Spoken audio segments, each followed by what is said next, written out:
Good evening, everyone, and welcome to the March 26, 2024 New Bern Board of Aldermen meeting. Prayer tonight will be given by Alderman Bess. Thank you, Mayor. Can y'all join me for a moment in prayer?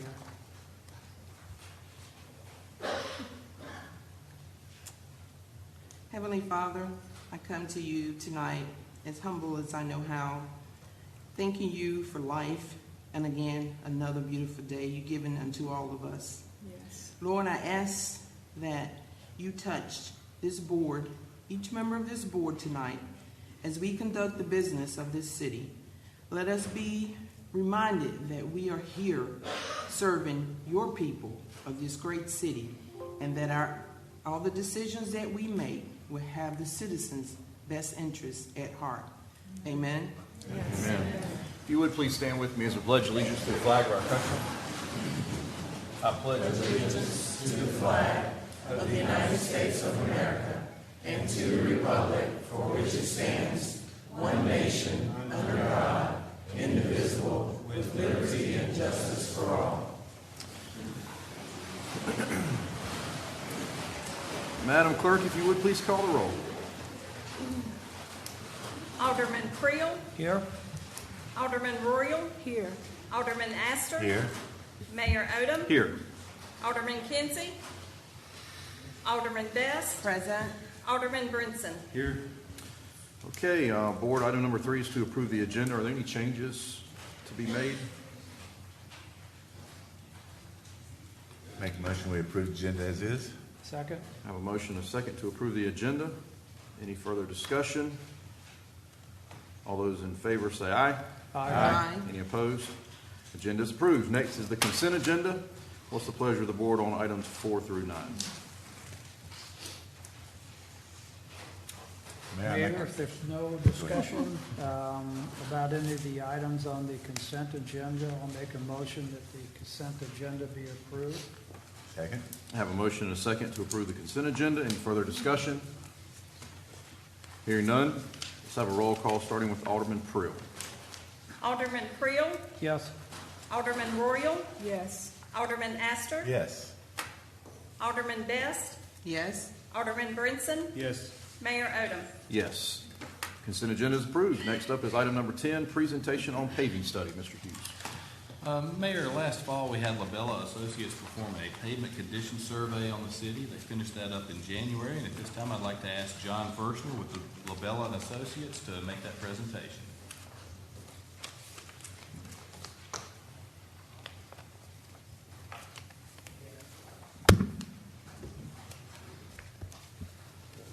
Okay, you should. Just give you a little background. We have had Labella do the prior 2 pavement condition surveys, so we've been doing that every 5 years, and so this will be the 3rd one in that 15-year period to just update our pavement condition survey. And Mr. Fresner is the engineer with Labella, who was the principal overseeing this project, and he'll give an overview of the findings and how it was conducted. Thanks, George, and good evening, Mr. Mayor and board members. At the outset, I'd like to again express my appreciation for having the opportunity to not only, as George has indicated, to assist the city of New Bern with 1 pavement condition survey, but this is the 3rd time that we've been able to provide this service. So very thankful for having that long-term relationship. What I'll do is, it looks like you've got a crowd here, and I don't want to keep them waiting, so I'll kind of move pretty quickly through this. They're all here for this issue. Oh, they are?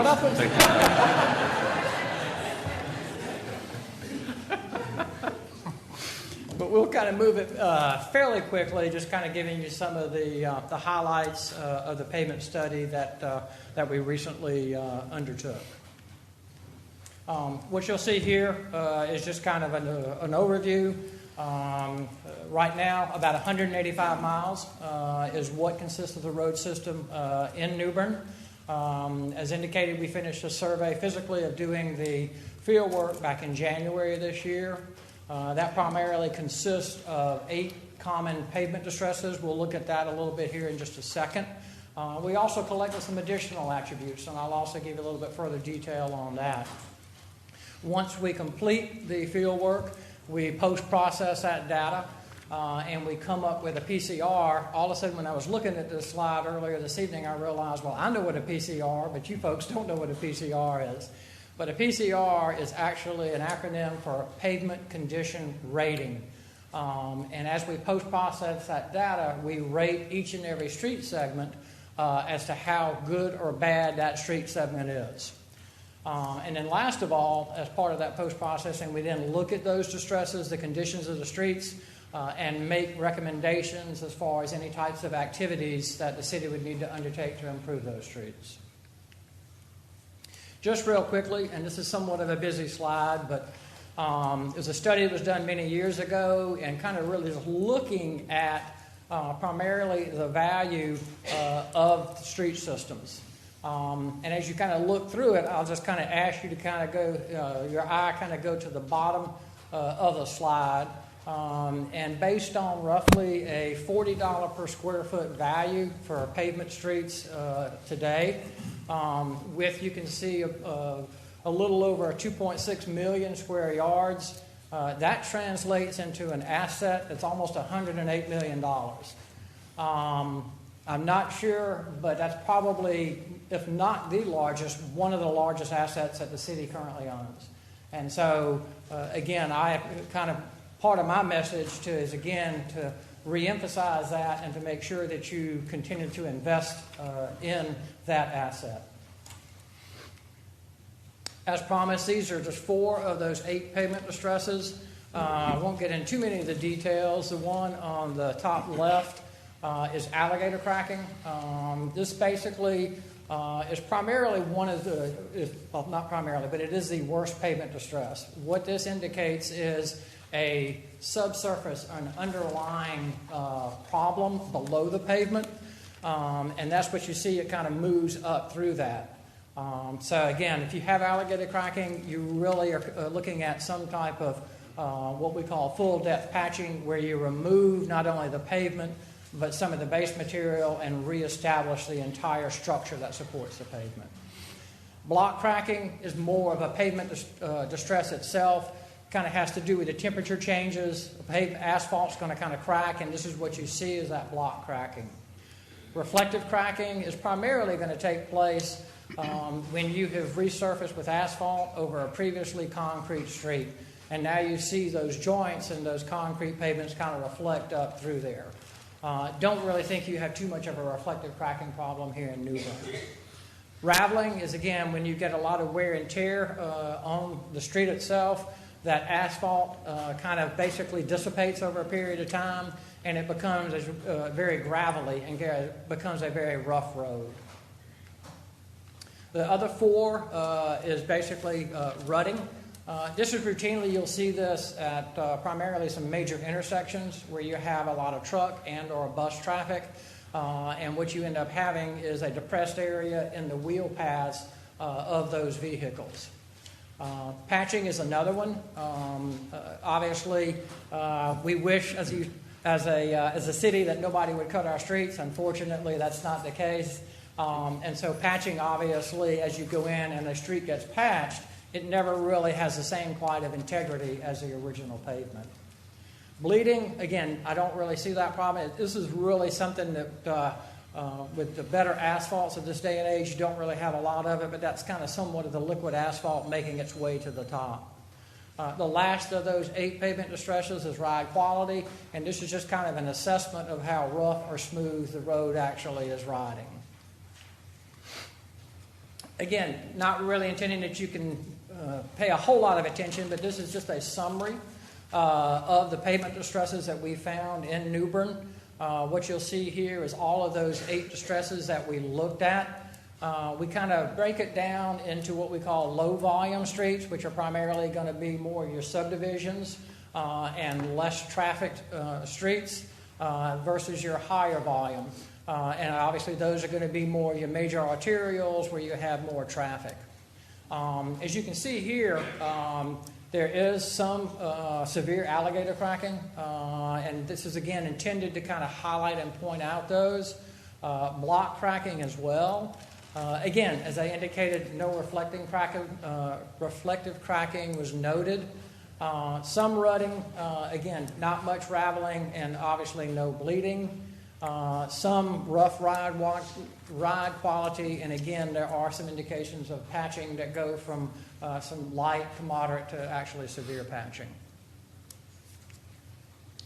Again, kind of talked about the additional attributes. These are just some of those. We actually will collect the number of lanes, the block number, basically street address, the length of each segment, as well as the width.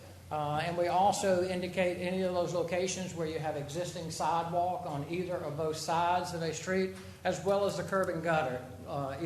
In most cases, you'll have curb and gutter on both sides, but again, we're indicating the presence or absence of curb and gutter. Last one we do is an asphalt above the gutter. That's primarily when a street gets overlaid and you're just kind of building up the asphalt, and at the gutter it kind of produces a fall off, which can be dangerous for your walking public in particular. So we kind of denote where you have that. These are again kind of looking back at those 8 distresses. As we look at this, it's basically a deduct type situation. As we look at these streets, each street always starts out as 100. As we look at the distresses, alligator cracking, block cracking, what we do is we begin subtracting values from that 100 to then get the total, what we talked about originally, that PCR, pavement condition rating. So this is just kind of showing you kind of how that math works to basically get down and doing the deducts. I will go ahead and answer the obvious question. Do you go below 0 in the negative numbers? No, we do not. We stop at 0. So, and again, you don't hopefully get down to numbers that low, but we don't go below 0 as being kind of where we stop. Kind of the findings, just to kind of summarize that pavement condition rating, 85.8. Which overall, when you're comparing that to other municipalities that we've looked at, their average ratings is 78. So what that does is put your system in what we call a good condition, and obviously it's also above average from the other communities that we've looked at throughout the state of North Carolina. Second piece of information there, about 40% of your streets that we looked at need some type of maintenance. Some need almost rebuilt, some just need some crack repair, those types of things. Again, as you look at that average, in other municipalities, it's about 48%. So in both those categories of condition as well as the amount of streets needing repair, you are both above average in both of those categories. Last of all, again, we looked at the maintenance activities. What you see here is a big number. But what that number represents is basically making all of the repairs that we recommend making. Obviously, that's not financially possible. But again, we just kind of provide that as being a kind of a benchmark.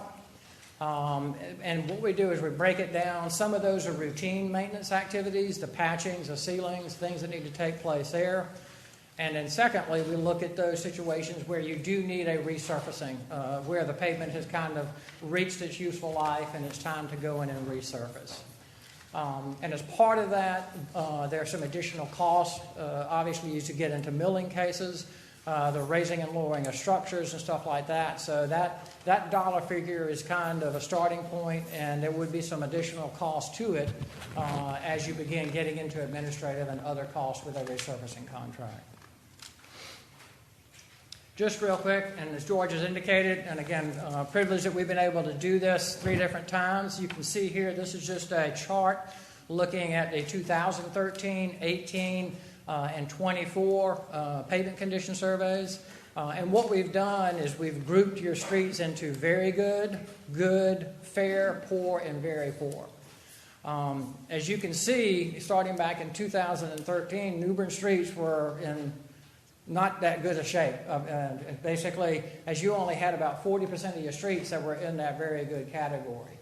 Over that 5-year, and again, now up until now, you've got over 60, almost 62% of your streets that we would consider to be in very good condition. Likewise, as you look at through some of those other categories, the corollary there is that you've been able to manage and remove a lot of streets from that poor, and in particular very poor condition, and move those into one of those other categories. So obviously, my hat is off to you. You are moving in the right direction, and I encourage you to continue that in that fashion. This is just a, what did I do? Well, hopefully that, okay. Thank you. I apologize for that.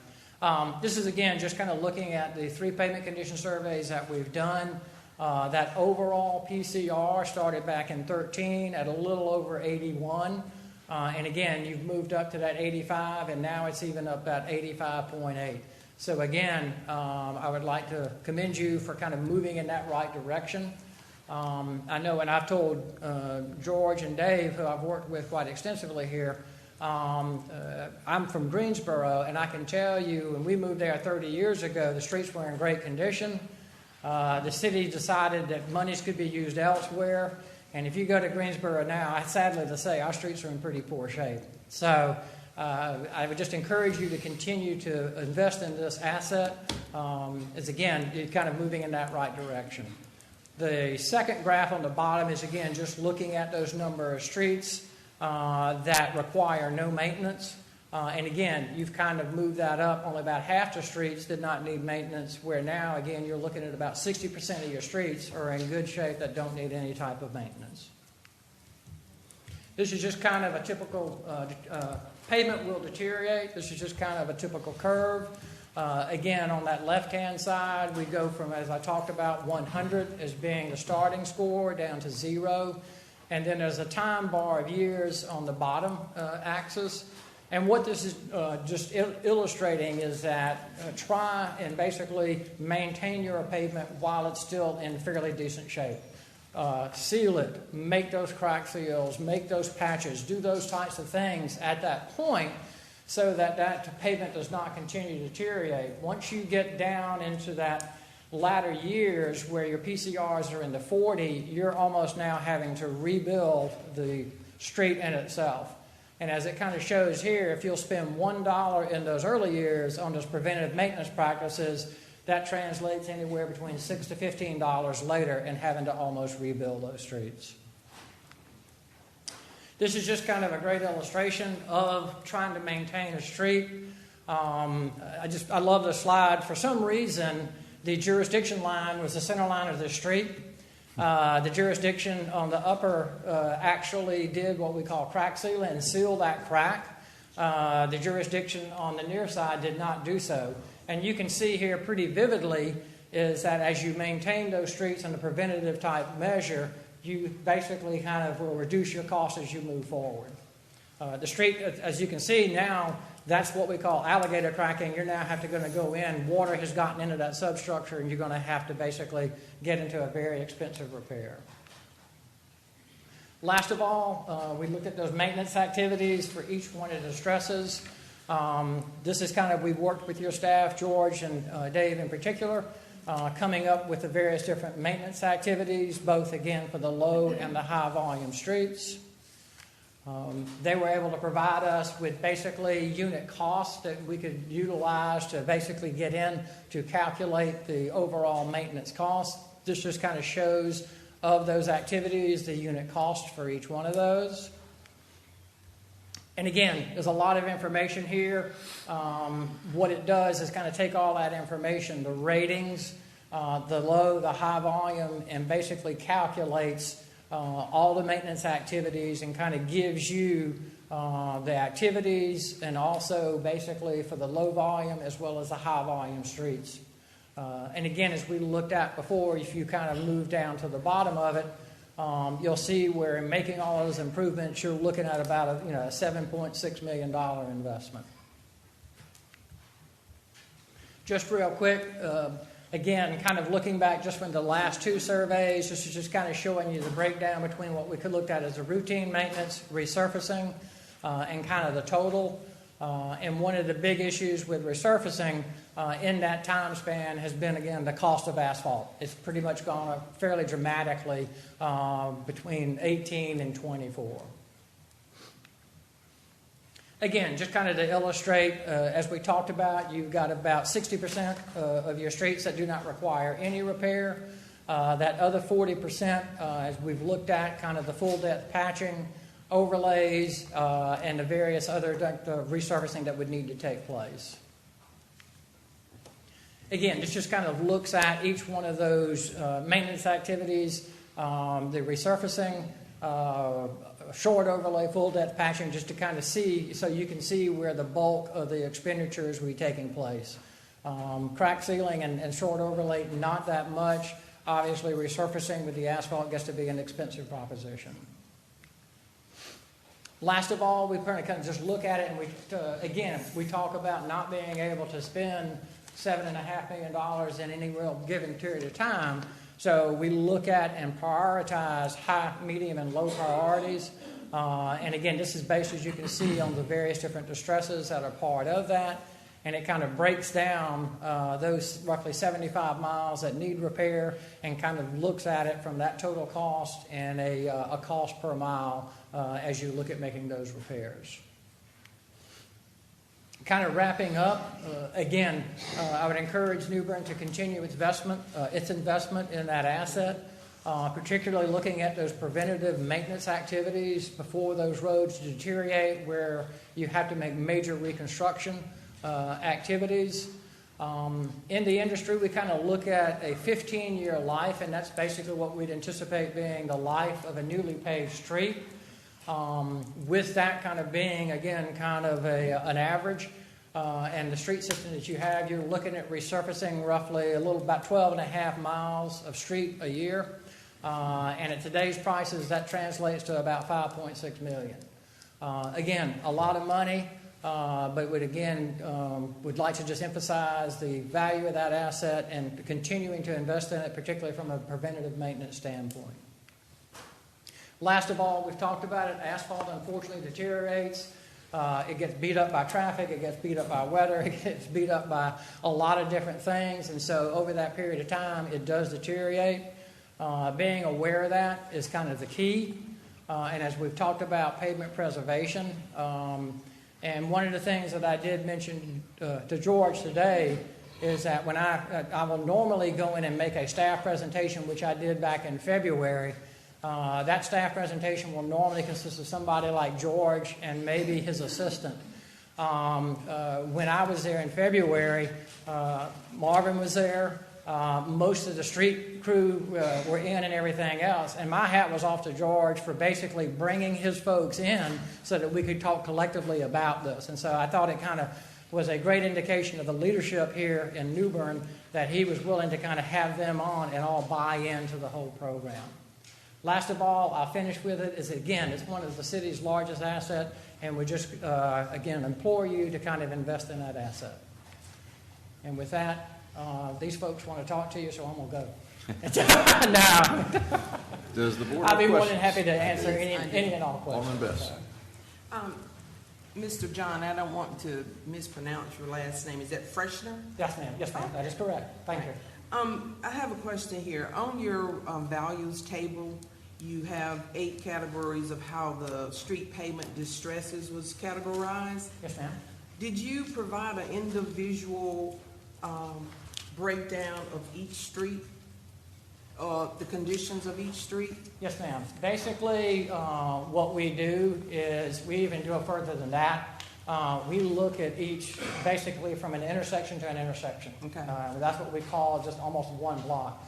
So yes, we evaluate each and every segment, street segment, and determine the condition and basically assign that street segment a PCR value. So yes, we look at each street segment and evaluate it individually.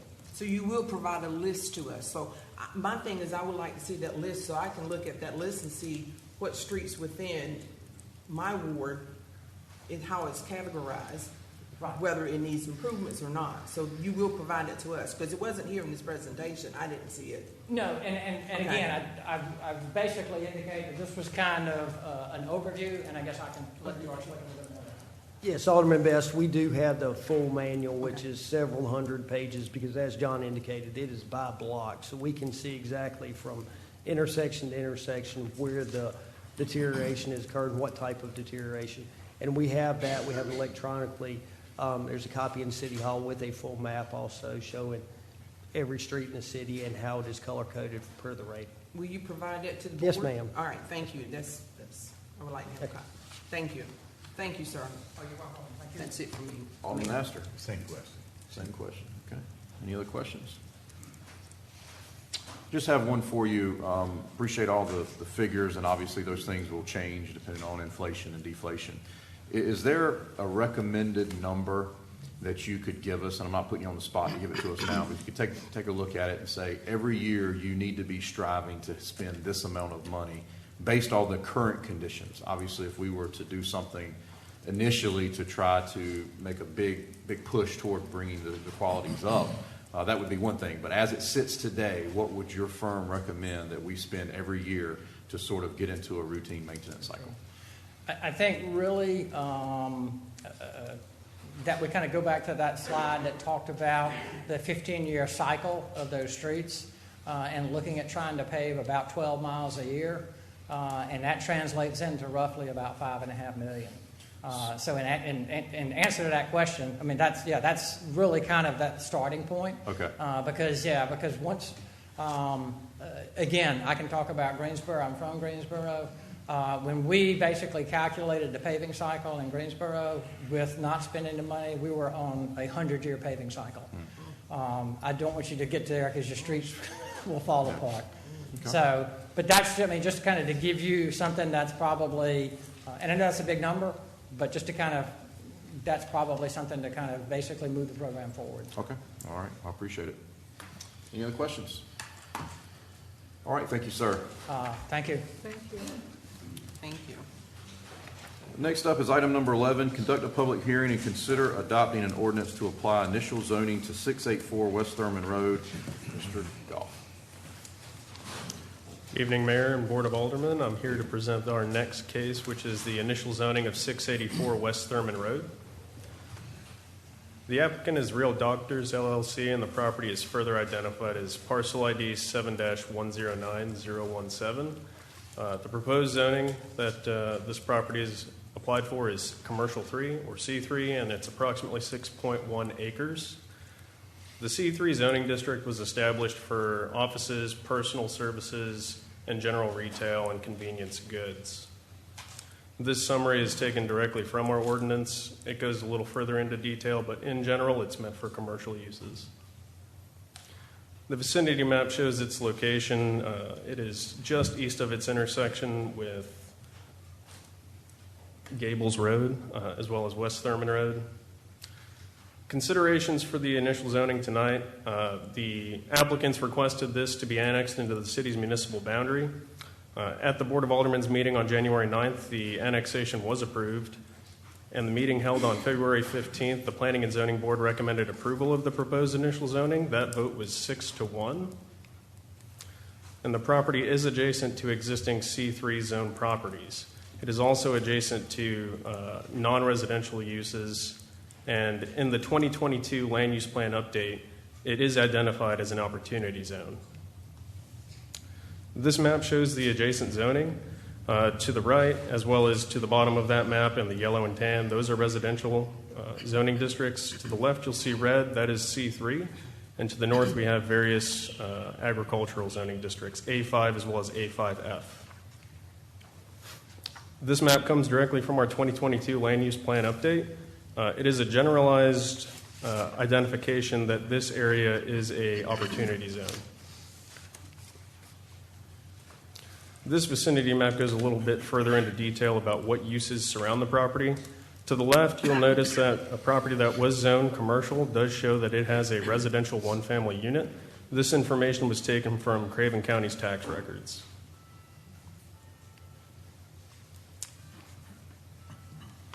And I'd be happy to answer any questions if the board has any. Board have questions?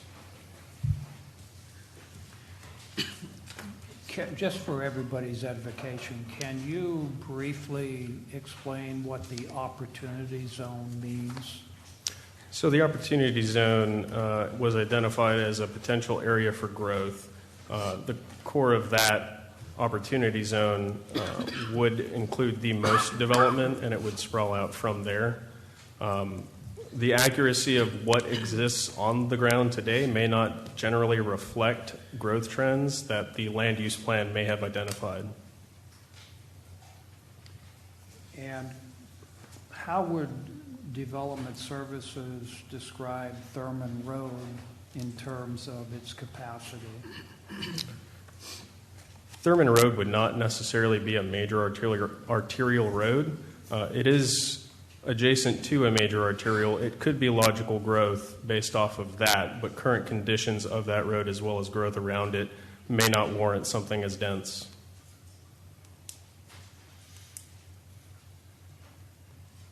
Is that all? Any other questions? Okay, at this point, I will open a public hearing. For anyone that would like to speak for or against this topic, please come to the microphone, state your name for the record, and come on up, sir. Good evening. I get to follow pavement study. All right, Mayor, Alderman, city officials, thank you for all your help so far in this process. My name is Guy Nelson. I live at 624 West Thurman, which is adjacent to this property. I also, my wife and I own the barn on the other side of the property, which is A5, so bordering on both sides. First, as a small business owner, I would like to show nothing but the most respect and admiration for the green laws. It's a ton of work to do what they're doing, and in general, I have absolutely no issue with a veterinary clinic, which leads me to why I'm here today, which is the zoning of C3. As been stated in the city ordinances already, there is no subset for C3 vet clinic. It's C3, and the entire table of uses has to be considered.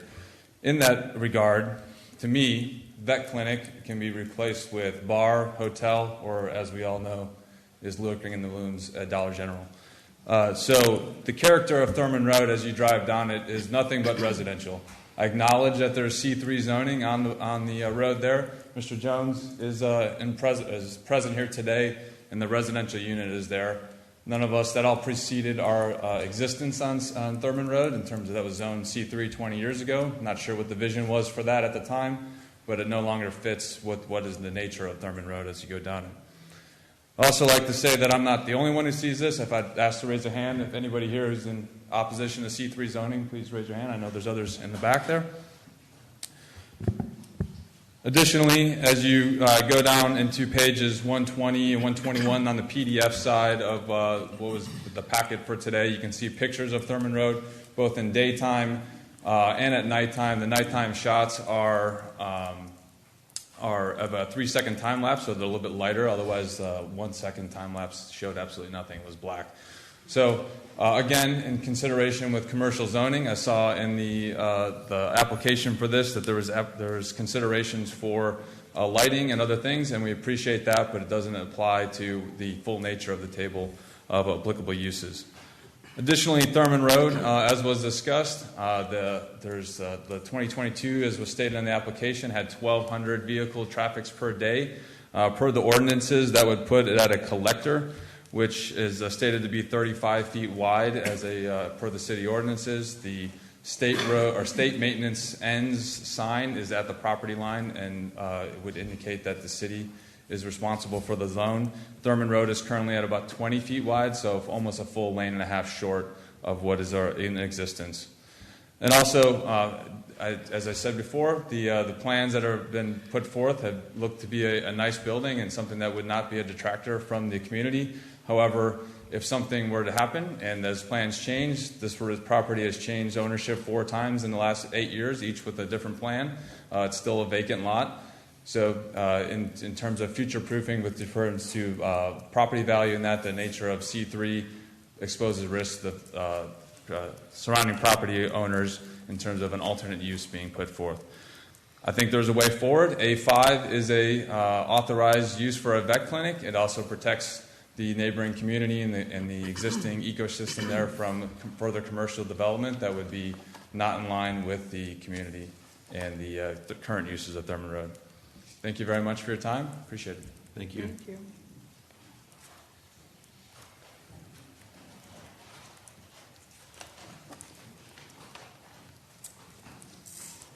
Good evening, Alderman, Mayor. Thank you for having us here tonight and giving us the opportunity to speak. My name is Michelle Christensen. My husband, Dr. Greenlaw, and I own the property at 684 West Thurman Road.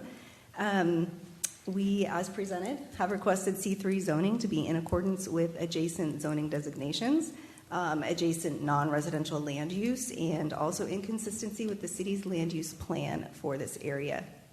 I think the staff pretty well demonstrated how an additional C3 parcel fits into this corridor and into the city's overall land use plan, so I don't want to belabor any repetition of additional points that were already provided in their recommendation. However, in response to Mr. Nelson, I think it's important to also address what is not really shown on that map for how tightly it's zoomed in. And that is the vacant C3 parcel that also already exists on this road frontage. It was his opinion that commercial zoning is not appropriate for this corridor. However, it does already exist. This would not be the first or the only commercially zoned property on this section of Thurman Road. Back when Gables Run neighborhood was first being developed around 2003, from what I can find in the minutes from back then, the original developers had the foresight to zone two commercial out parcels at the entrance to that neighborhood. As we've seen and has been discussed here tonight, a private residence was later built on one of those parcels. As we also know, that can change at any point by right. The other of these two commercial parcels is still a vacant C3 lot. Nearly 8 acres, freely available for commercial development already on this road today. So for more than 2 decades, commercial parcels have already existed on this road without apparent detriment to the value of the homes that were subsequently built here and in many cases have since been resold. We would not expect that to suddenly change by adding commercial zoning to a parcel that has currently had absolutely no zoning protections tied to it at all to date. So this request is not out of character for the location or materially different from what is already present and possible on this road today. There are also 50 acres of much higher density R8 property remaining on this road.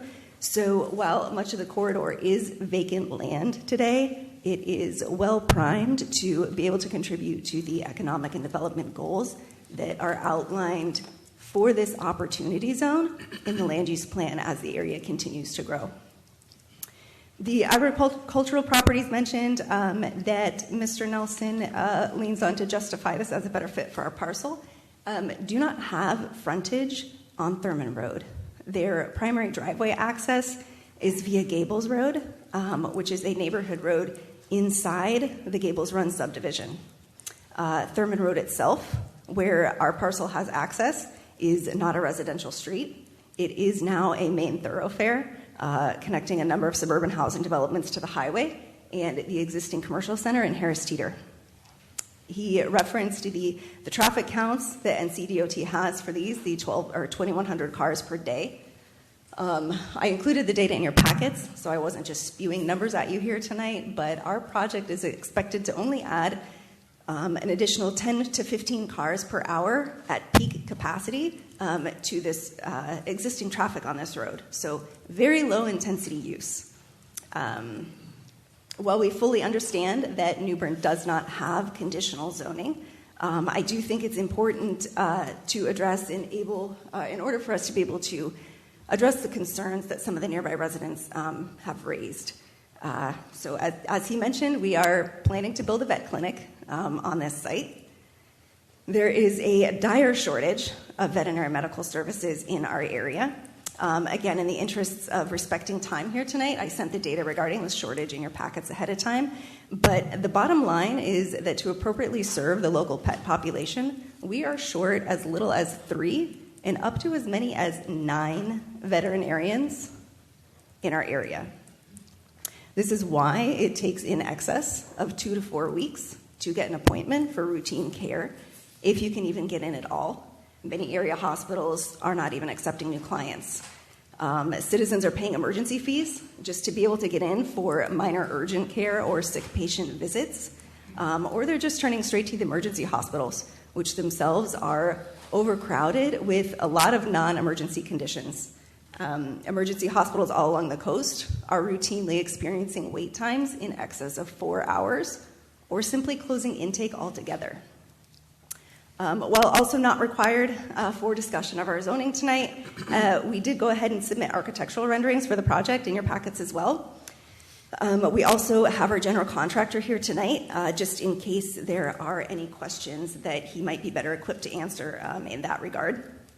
But as we've shown, we've designed a structure that relies heavily on residential architectural elements: fiber cement siding, stone veneer, we have pergolas. We're not talking about a steel warehouse that would seem out of place with the existing architecture in this location.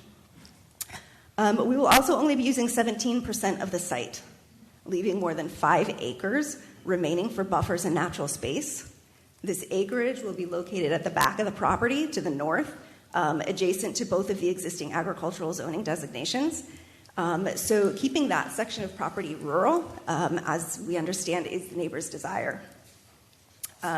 This will also be an entirely medically centric practice. There will be no outdoor kennels or runs, no boarding at all.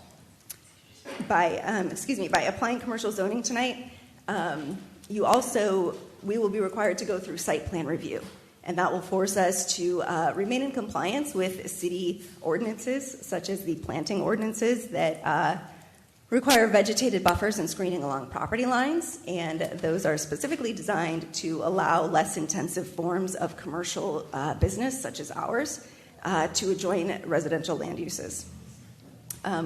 Last time in your packets, I included specific reference to each of the numbered policy recommendations from the land use plan that commercial zoning this property would contribute to, just so we didn't have to sit here and run through all of them tonight. But just to summarize, commercial zoning for this property would enhance and support the needs of the surrounding community while also remain in keeping with the existing character of the area and position it for growth. It would link nearby residential communities with closer access to services and jobs. It would allow for balanced growth with substantial preservation of open space. And it would create jobs and encourage sustainable economic growth that is desperately needed to serve the expanding local population. Therefore, we respectfully ask that the board approve our request for C3 zoning tonight as proposed and as recommended by planning and zoning. And with that, I'd be happy to answer any questions that the board may have, either for myself or for our contractor. What we would typically do is let everyone speak that wants to speak, and Okay. then the board have the opportunity if we want to call you back up and ask some Okay, questions. thank you. Thank you.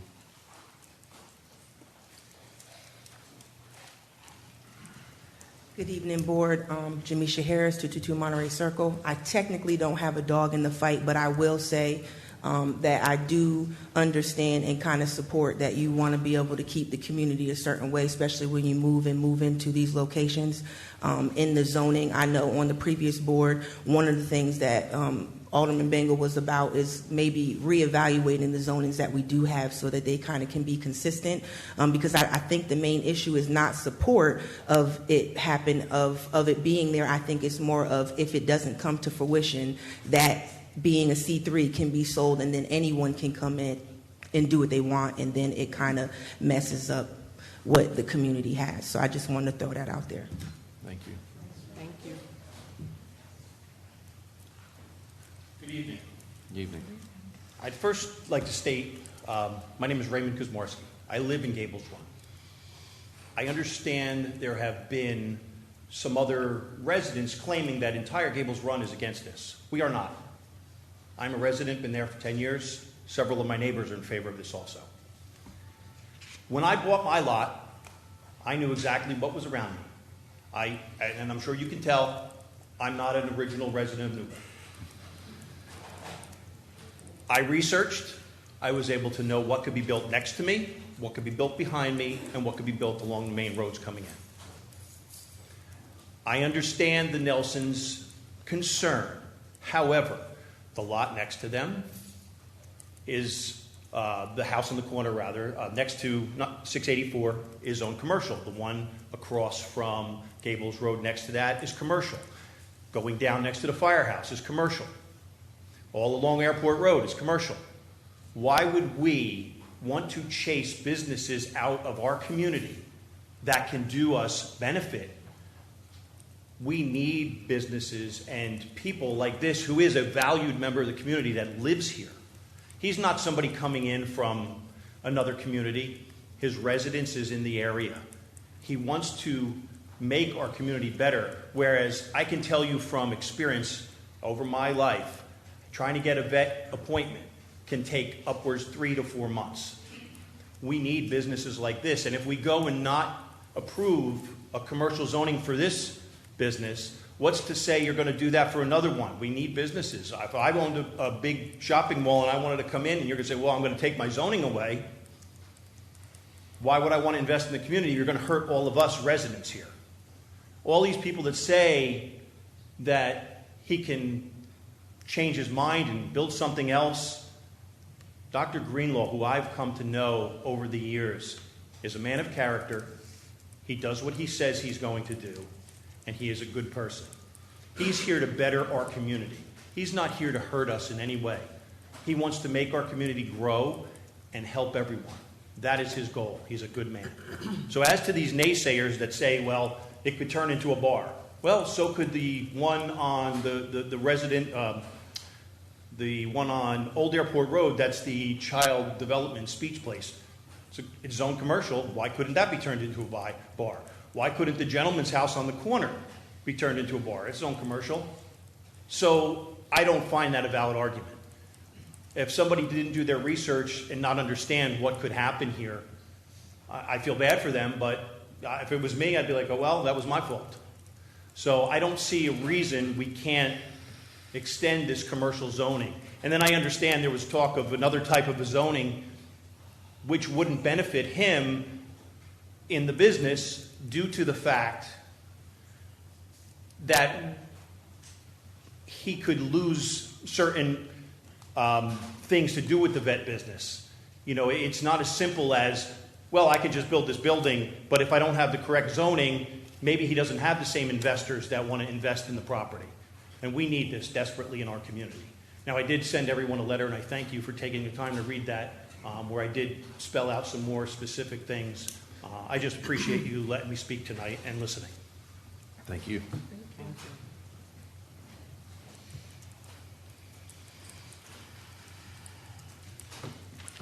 Good evening, Mayor and Alderman. My name is Rob Payne. I live in Ward 3. I don't want to repeat Michelle's excellent points and some of the other folks that have gotten up here. In fairness, though, how many people here are in support of this clinic being built? I think that speaks for itself. I just want to, I totally understand the issue of the traffic and the turning into a bar and everything. If I didn't know Dr. Greenlaw as well as I do, I would have that concern too, possibly. But the fact is, I've known him, worked with him, our 16-year-old dog, for the last 2 years, and he has shown nothing but character and ethics. Where a lot of vets will push tests you don't need and procedures that hurt the dog and so on and so on, he truly cares and doesn't go to that point. And I've known some folks who have lost their dogs, and in that most critical moment when life decisions have to be made, he'll do whatever it takes. So I'd also just, again, I don't want to repeat what's already been said. There have been so many good points here. Again, I just don't see him, this is his life's work. And they have given so much to plan for this facility, and I would be shocked beyond comprehension if the sun doesn't come up tomorrow if he did this. And finally, as far as the need for veterinarians, I can tell you right now, I'm in Morehead City. That's where I go to get the vet. And I'm not crazy about sending my tax dollars. I love Morehead City. It's a wonderful place. But I'd rather have my tax dollars here. I'd rather have someone who's in the community, not one of these chain places that owns vets all over the country. And if we go with Dr. Greenlaw in this particular location, I think we're going to get a great choice. Our congressman recently has been talking a lot about the lack of medical care in rural areas, especially in eastern North Carolina, which he knows better than most because he was a surgeon, or is a surgeon. But, if we don't start opening up our doors to folks like Dr. Greenlaw and the type of practice that he wants to run, I think it's going to be, in another few years, we're going to be begging vets to come here, because right now, like Michelle said, it can take weeks to get an appointment, if you can even do that. And that, the more we expand this community, and that's wonderful, we need things to support the community, and that includes our valued animals. So thank you very much for your consideration and your time. Thank you. Thank you.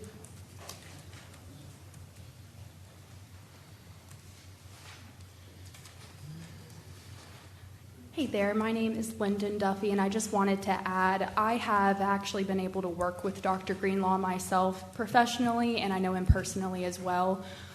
Just to add overall, Dr. Greenlaw works day in and day out for his patients and his clients. I myself do work in vet care, and it is very, very tiring, especially when you don't have the amount of professionals that you do need here in New Bern and overall in North Carolina.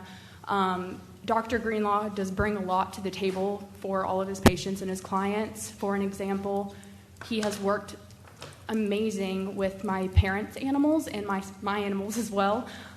He actually does work with rescue as well, which is very, very helpful in New Bern.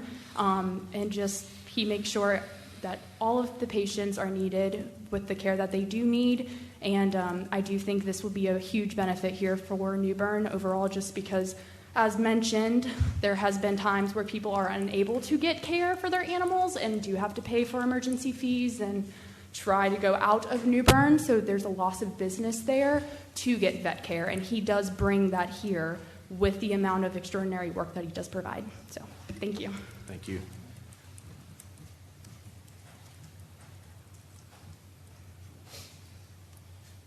Lord Mayor and Aldermen, my name is Brian Scott. I live at 3700 Clearview Drive. I'm right off of Thurman Road. Been there since 1979.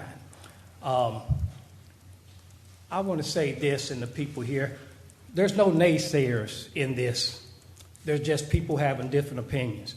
I'm not for it or against it, but I can tell you, I can remember Thurman Road where you could walk down there. You had the light show. Everything was good on Thurman Road. It's still good. But I can remember when people moved there, they moved from out of the city so they could have a little bit of room. And I think where we're getting there is we think there's going to be congestion coming in to our areas out there. Like I said, I've been in my house close to probably about 30 years now. And I used to live right on Thurman Road. And the traffic now is just too much for that little road. Thurman Road, you say, oh, it's only 15 or more cars, but that road just can't hold a lot of traffic. Unless we can do something like that, you definitely can't walk on that road. You can walk on the grass, but you need to be careful. So I don't think it's, the center coming in. I'm not for or against it. Could be a good thing, could be a bad thing. I think people are looking at how much traffic that's going to be coming into that area. Thank you. Thank you.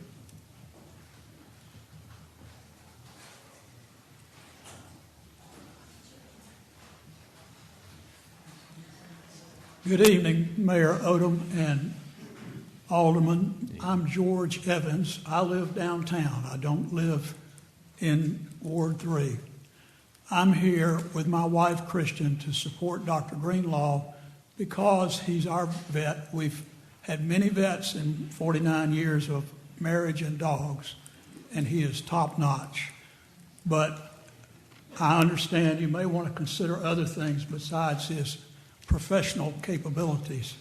First of all, when he bought this property, it was in the county. It had no zoning. It had no restrictions whatsoever. It abutted C3 property on the left. When he came to seek zoning, this was not rezoning, but the initial zoning, and he asked for C3. the professional staff and the Planning and Zoning Board reviewed what he proposed and agreed that that was appropriate. Partially because he already abuts C3 property all the way down Thurman Road. I'm familiar with the area because I cut through sometimes.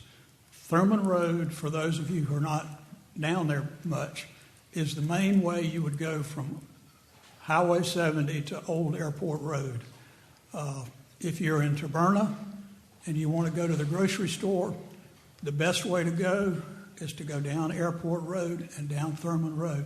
People are going to do that whether this is approved or not. The reality of the situation is Thurman Road is going to become more and more congested.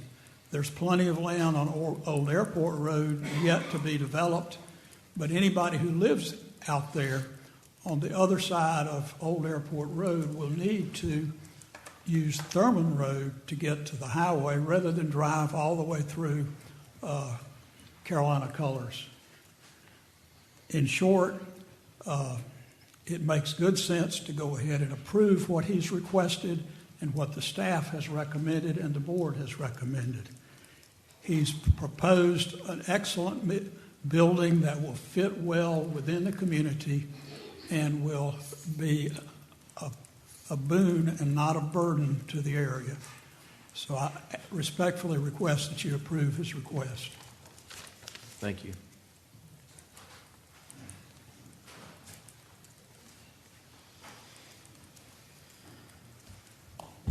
Hey, good evening, Mayor, Board. My name is Eric Queen. I live at 3200 Katarina Lane, which is in the Longleaf Pines subdivision. So I live in the neighborhood that is directly across the street from Gables Run and pretty much directly across the street from where this is being proposed. I certainly would never get up and talk to you guys and support something that I thought would adversely impact my neighborhood that I absolutely adore, which is, I say that to let you know that I absolutely 110% support planning and zoning's decision on this. I took the opportunity this morning to look at the packets that you guys have in front of you that had a great presentation both for and against it, and I certainly understand everybody's concern that said that against it. But I'd like to point out that, and it's kind of been brought up a couple of times, that there is already commercially zoned property there that isn't developed yet, especially if you start talking about Old Airport Road, and then even on West Thurman, that is certainly going to come. It's going to happen, especially after that bypass is built and that becomes a more desirable area for development, especially on Old Airport Road. One of the concerns that I think should be addressed, and I don't know that whether this is a Board of Aldermen issue or who actually owns that road, is they're definitely going to need some improvements on that road when that development actually starts to happen, and it is going to happen. A lot has been said today about what's actually going to be there. I think it's irrelevant. I think it's a great thing that's going to be there, but I actually think it's irrelevant. It's either C3 is C3, regardless of what they decide to put there. I say that because there's already C3 property there that doesn't need your approval to put some of the very things that people are concerned about right now. And that could potentially happen once that bypass is done. Again, so I think going ahead and agreeing with the planning and zoning it's consistent with the city's overall plan. I see absolutely zero adverse impact on my community, on my home. Well, in fact, if I was going to be honest, it's probably going to increase my home value because home values are determined by access to services and everything like that. So the more development that get in there, but it's not going to adversely impact my neighborhood at all. That's my personal opinion. I certainly don't speak for every single person that lives in Longleaf Pine, but I have spoken to a couple of my adjacent neighbors and just asked them if they cared. And overwhelmingly, majority of them were like, nope, not at all. So again, I think it is consistent. I don't have any concerns with it having any adverse impact whatsoever, and I certainly don't want this board to set a precedence that when people try to invest in our communities and everything like that, that we'll use this zoning as a way to stop them from doing what they are doing. Just keep in mind that I also would like, if possible, at the end of this public hearing, to kind of explain to the community something else, and that's, I think there might be a misconception that something's going to happen from this board that's going to stop this vet clinic from being built, and that's not true. The only thing that you guys can do today is say no to this request, and then it remains unzoned, and they can go tomorrow and pull a permit and build it. They never needed to be annexed by the city. They could have built this vet clinic. They have gone out of their way. And by doing that, they're actually putting more restrictions on themselves that are going to help protect the adjacent neighbors as far as standoff opportunities and everything. But if you vote no today, it's still being built. So at least put it under the zoning that has been approved by the Planning and Zoning Board so that there's those standoff and all the other city ordinances they're going to have to comply with. Because if it remains unzoned, they can still pull a permit, they can still build the clinic. And there's still other C3 property in there that is still going to be developed that will never come in front of this board because it's already C3. Again, I appreciate you guys taking the opportunity to listen, not just to those of us that are in support of this, but also those that are against it, and addressing everybody's concern. Thank you. Thank you. Good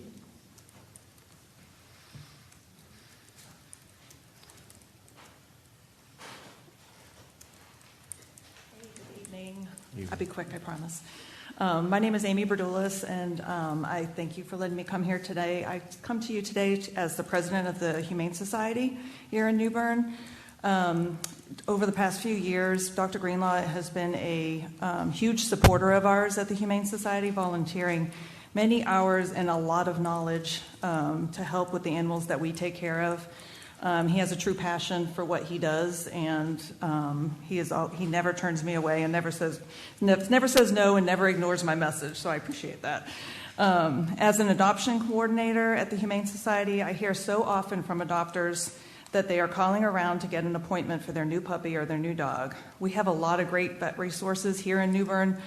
They're just not enough of them. By bringing in, sometimes they're having to wait 4 to 6 weeks. I know you've heard that before, and going to practice out of the city because they just can't get the care that they need. The Craven County is growing so quickly with so many residential communities, and the studies show that 66% of families have pets, not just one. They have multiple pets, and all of those pets all those families that you're bringing here into the community, which is great, have pets, and they need care. And so as we grow, which is good, we need more veterinary care. I believe Dr. Greenlaw's new veterinary practice will be a huge asset to the community at large and allow people to take care of their animals in a timely manner. Thank you. Thank you. Good evening, Mayor, members of the board. I'm basically saying the same thing that everyone else that's in favor is saying. I've got personal stories about Greenlaw and how he saved clients' dogs' legs from snake bites, and he saved my aunt's dog. I've been in a bind where I've had to drive to Kinston for vet care when I wish somebody here could have seen my dog and maybe things would have been a little different for him. You cannot get in a vet here. You can't get in here in a month. You know, if you've got a 15-year-old senior dog and he needs an x-ray done or he's fallen and hurt himself, you've got to drive to Kinston and you don't have a personal vet, for a walk-in. Nobody here does walk-ins. The vet in Kinston stopped doing walk-ins. So if you need routine care, you've got to go to one of those clinics, in the parking lot somewhere, or you hope that you can get in the walk-in vet that no longer takes walk-ins in Kinston. So with everyone saying, the need for vets here, another veterinary clinic here is way beyond needed. It's been needed for like the last 10, I used to take Mr. Pete to Kinston, so it's been needed for years. I think that besides personal reasons, with everybody else saying the property around it, C3 zoning, I don't understand why anyone would, be against it zoning C3. The professionals have already labeled it out for you, and I just want to say I'm in support of the C3 zoning for that parcel. Thank you. Thank you. Anyone else? If there's no more, no one else wants to come forth, and Mayor, make a motion to close the public hearing. Have a motion and a second to close public hearing. Any further discussion? Hearing none, all those in favor say aye. Aye. Any opposed? Public hearing is now closed. So it's up to the board to deliberate on item number 11, and I'm sure staff is willing to answer any questions you may have. Can we ask staff to put the map back up, Richard? Sure, staff, could you put the zoning map back up, please?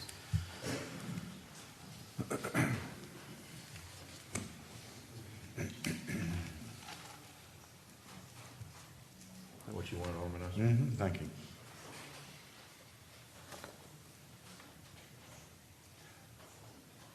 So, I would like to ask the young lady that owns the business to speak. Is it Christina? Michelle, I'm sorry. Can I ask her to come up for a couple of questions? Is anybody opposed? Nope. She is the applicant, so. Okay. Sure.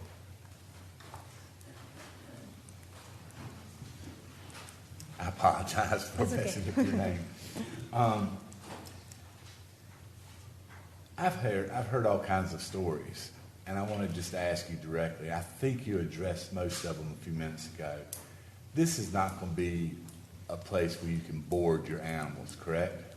That's correct. There is no boarding at all. You can kind of see on the architectural renderings that we made, there's a small fenced-in space out back, and that is for hospitalized patients, which are sick patients, to be leash walked. They are only leash walked outside. This is not a dog park or a play date or day play or anything like that. It is completely medically centric, and there will be no boarding.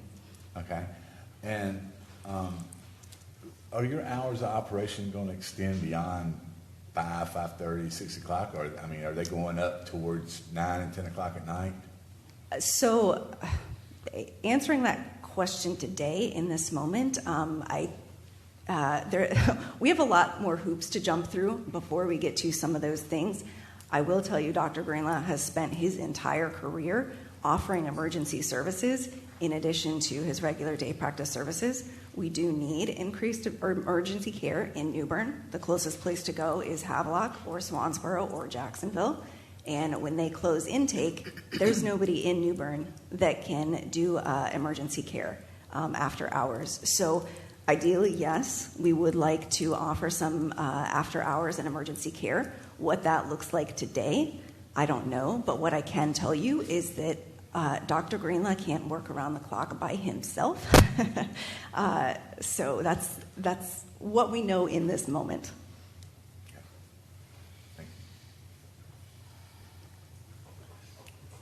Could I ask you to stay at the mic?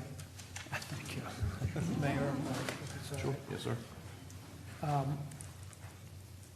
One of the potential options for the zoning besides C3 was the A5 zoning, which I believe is the green behind the property.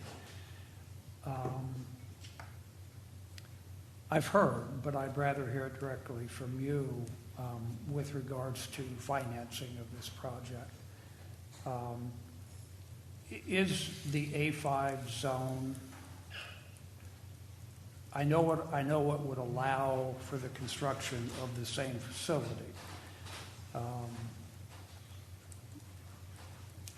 Is the A5 zone a possibility? So on paper, A5 does allow for the facility that we're proposing. Unfortunately, our lender has told us that this is not a favorable zoning designation in their eyes.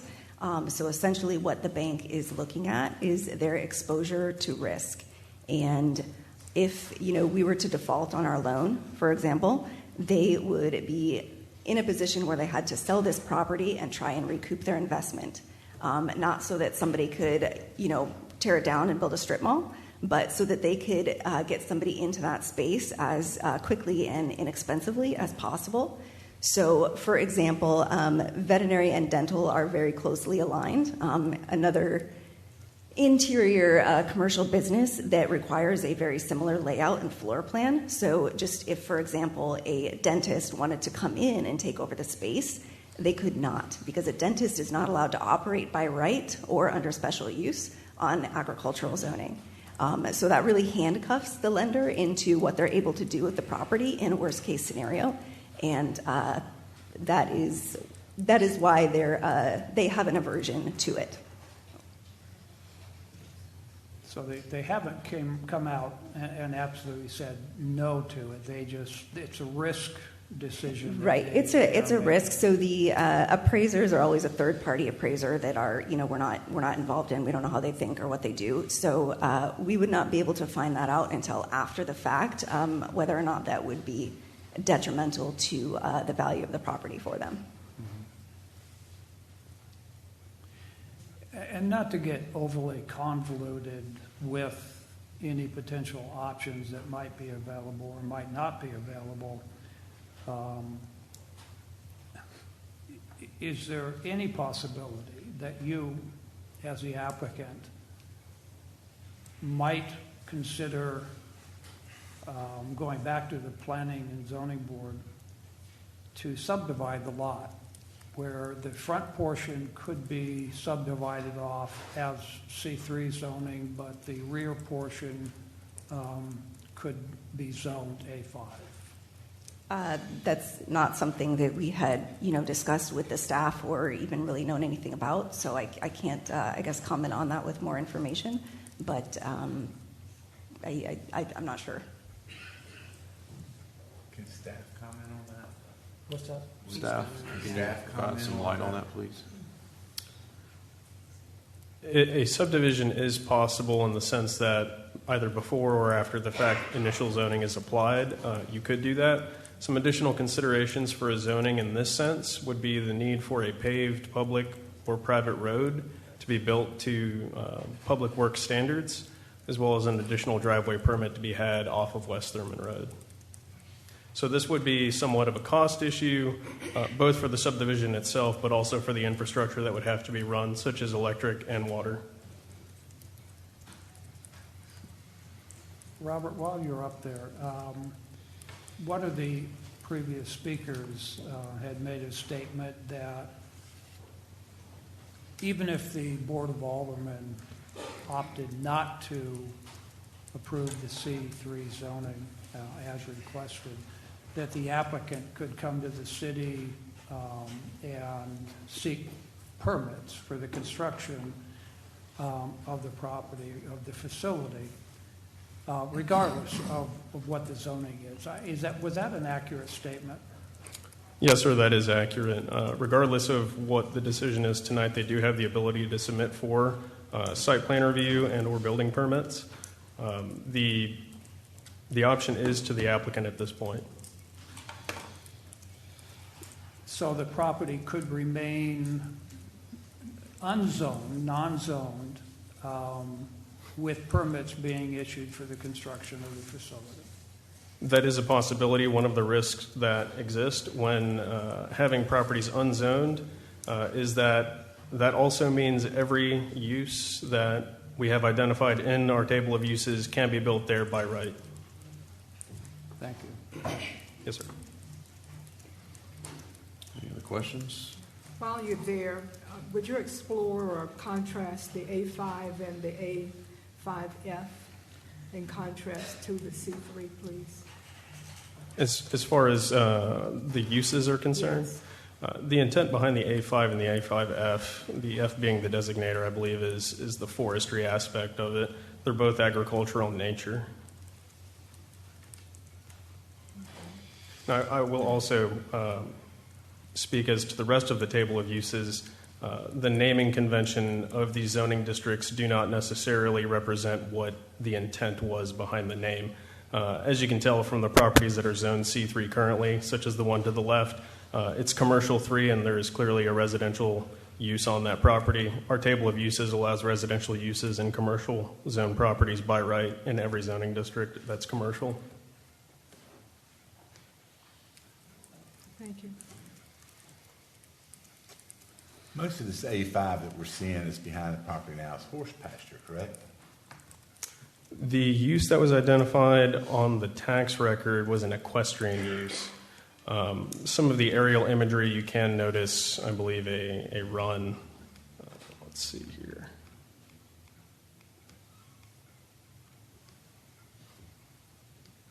This may not be as visible as on my computer, but you can see some of the structures that exist there, as well as an outdoor area for horses.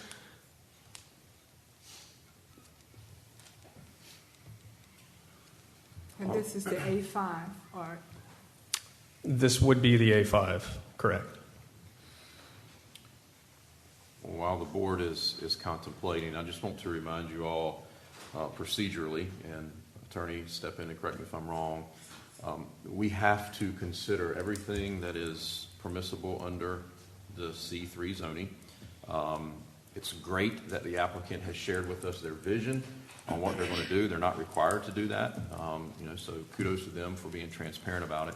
But as we make this decision tonight, we have to make sure that we consider all of those uses. I also think that you have to point out the fact that it is adjacent to commercial, regardless of what the current use is now. Someone chose to build a residential home there, but they could essentially do what some of the opponents, I will say, of this particular issue could do. Tomorrow, they could turn that into a commercial structure, assuming that it meets, other code issues. So I think we need to take that in consideration. And also, question for staff. Procedurally, I remember a while back, we had annexed in several properties throughout the city of New Bern over the past several years that did not get an initial zoning. So we went through this process to initially zone all of those parcels. Was that a staff-initiated task? I believe what you're referring to, Mayor, is the 21 properties that were initially zoned. I believe that was staff-initiated. So if this parcel were to go unzoned, at some point in time, we have a policy or procedure that's going to trigger staff to say we have an unzoned parcel within our city limits that needs to be zoned. Is that a fair statement? Common practice is for any municipality, when they do annex a property, is to apply initial zoning. It would not necessarily be proper to leave it unzoned. Okay. Thank you. It's the pleasure of the board on item number 11. One other, Mayor, if I could, sure. Quick question for Robert. Was it staff's recommendation to planning and zoning to go with the C3? Staff would not recommend one way or the other which zoning district would be best. That decision is left up to the applicant. We merely facilitate this process. They can obviously tell us what they would like to do, and we could tell them what zoning districts can accomplish what their goal is. We would also provide an analysis of what may or may not make sense due to things such as adjacent zoning or development trends on the ground.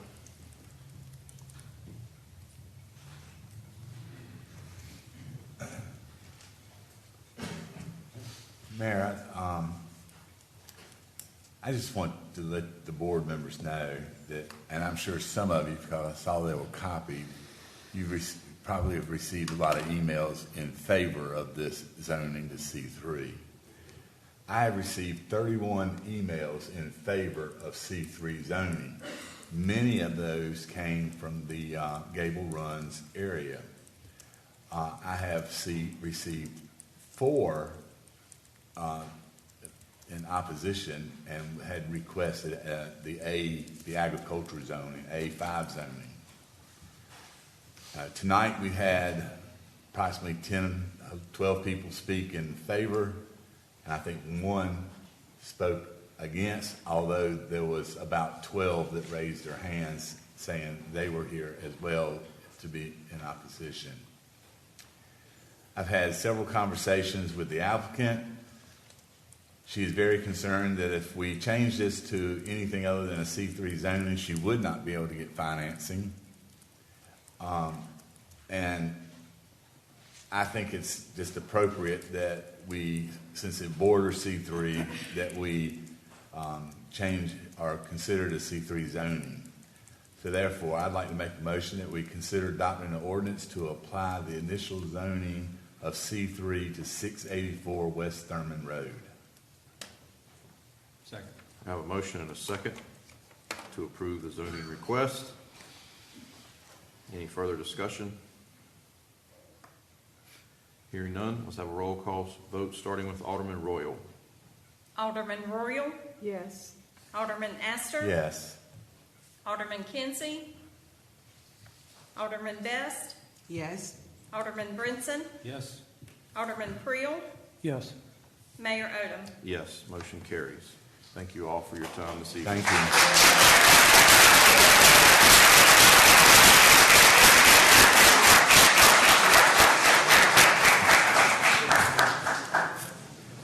I suspect that a lot of you will be leaving, so we'll just give it a minute for the crowd to dissipate and we'll get started.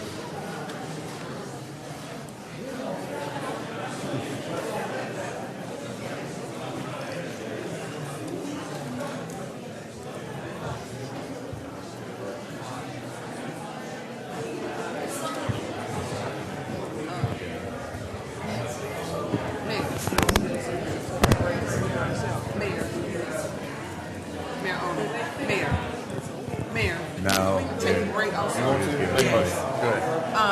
Board, I would like to take a 10-minute break, please. Yep.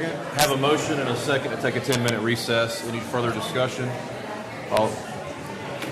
Alderman Creel said 5 minutes, but okay, whatever. Just get back as quick as we can. 5 to 10. 5 to 10. All those in favor say aye. Aye. Any opposed?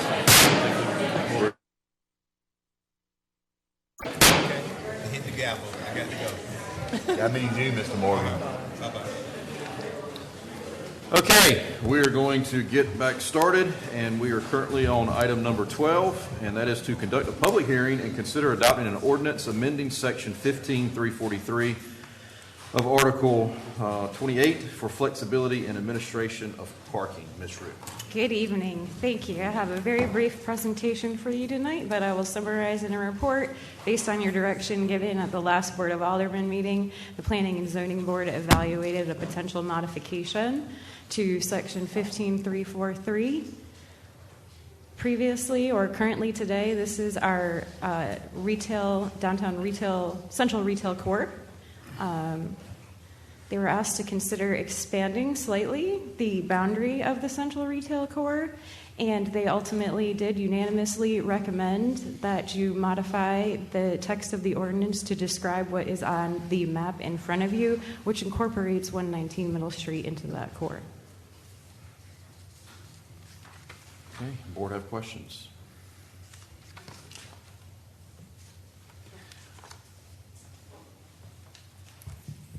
Is the applicant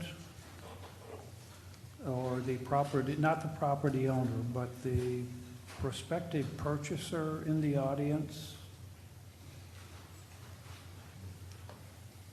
That's unfortunate.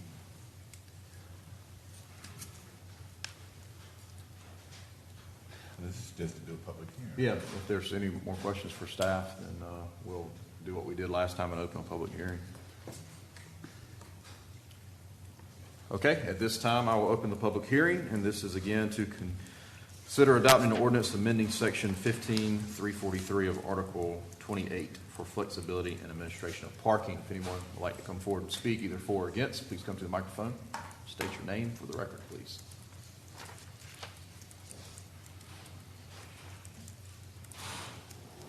Mayor, I make a motion to close the public hearing. Second.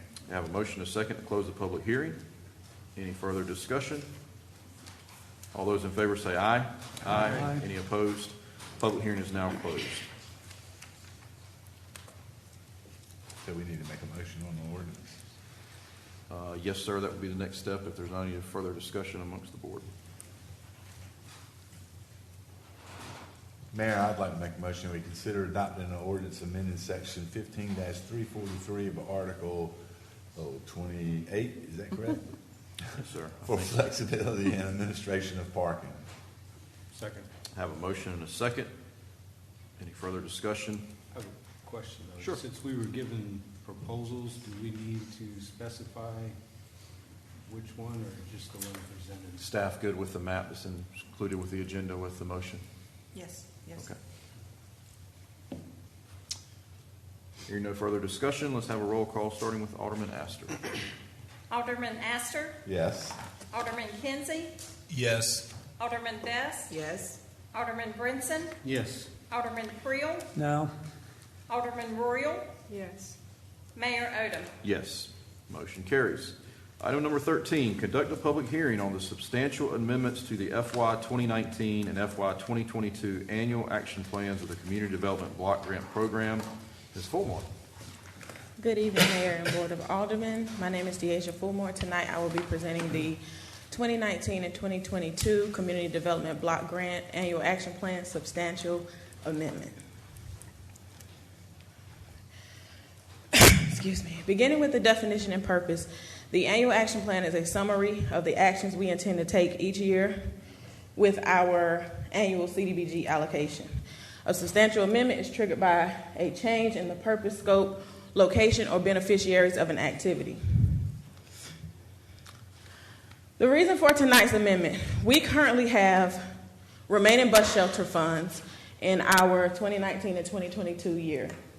HUD permits us to reallocate this funding, and money was saved on the bus shelter project by having our shelters installed by Public Works. Bids were recently received for Pierce Park, coming in at approximately $57,000. We need additional funding to complete that project. With the bus shelter project, initially we intended to install 6 shelters back in 2019. We were only able to install 3 due to construction costs. It did provide a low to moderate area benefit. We installed the shelters in all low-income communities. We're proposing tonight to go into the IDIS system, which is the system where we enter our plans for HUD to review, and reduce the 2019 project of 2019 bus shelter project by approximately $42,000 and move it to the Sunnyside area half basketball court project. We propose doing the same under the 2022 annual action plan. We would move funds of about $4,000 to be reallocated for the Sunnyside area half basketball court installation. Looking back at our bus shelter accomplishment data, we successfully installed 3 shelters. There's a picture there of one at 520 Roundtree Street. We also installed over at the Volt Center and the New Bern Utilities office. I ride through the area all the time. I always see people at the shelter, so thank you all because it was a successful project. With Pierce Park, that's located in the Sunnyside community, which is considered a low-income community, but we only allocated about $36,000 for that project in 2023. With the bid coming in at about $57,000, we need the additional money, and that bid only covered concrete and fencing. So there's court striping, goals that need to be purchased for the court, so we need the additional funds. In summary, we're not changing any other parts of the plan. We're just simply moving old money in combination with the new funding that we have. I'll pause for a minute for you to see the budget, the new budget. Again, about $42,000 from 2019, about $4,000 from 2022, and the 2023 allocation. That would give us what we need to successfully complete the project. Next steps, the 30-day display period ends on April the 8th. A resolution will come before you all on April the 9th to approve the amendments. And we present and approve them in separate meetings to satisfy the 30-day display period. At this time, I'll open the floor for any questions you may have. Board have questions. Alderman Bess. Yes. So, Ms. Fulmore, with moving this money to the baseball court, okay? Basketball court, that will be spending all of the 2019 through 2022 money, so we won't be in violation with HUD? I think we still have some 2022 because we still have other projects. Okay. But what it does, it gets rid of that old money that's just sitting there, so we can move it into this new project, draw it down faster, and it just looks good in the sight of HUD. Okay. All right. That's what I wanted to know. Okay. And that will, with this $82,000 here, well, yeah, $82,000, that will be enough to complete this project? That should definitely be enough to complete this project. Okay. I would like to ask also Ms. Fulmore, with the half basketball court, will additional amenities be added, maybe benches or anything, or this is just specific to the basketball court? I believe this is specific to the court. There may be other things added. We're in collaboration with the Parks and Rec Department, so it very well may be. Thank you. Any more questions? If not, I will open the public hearing. Okay, at this time, I will open a public hearing to discuss the substantial amendments to the FY 2019 and FY 2022 annual action plans for the CDBG grant program. If anyone would like to speak for or against, please come to the microphone and state your name for the record.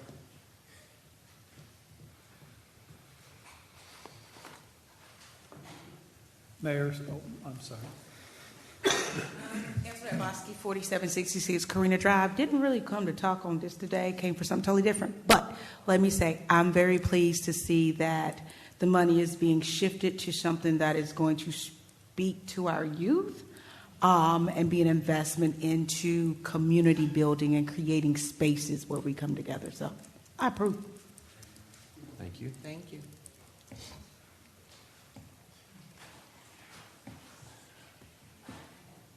Mayor, seeing no further public comment, I'll make a motion to close the public hearing.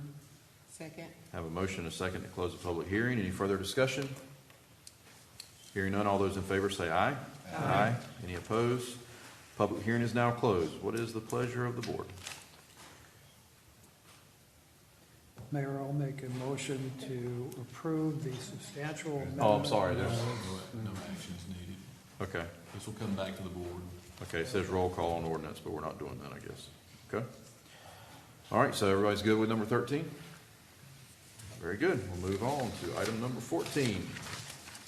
Consider adopting a resolution approving the transfer of 727 3rd Avenue to the Redevelopment Commission, the Redevelopment Commission's transfer of 727 3rd Avenue to Carolina East Health System, and the reallocation and transfer of funds to Carolina East Health System for the development of a healthcare clinic. Mr. Huff.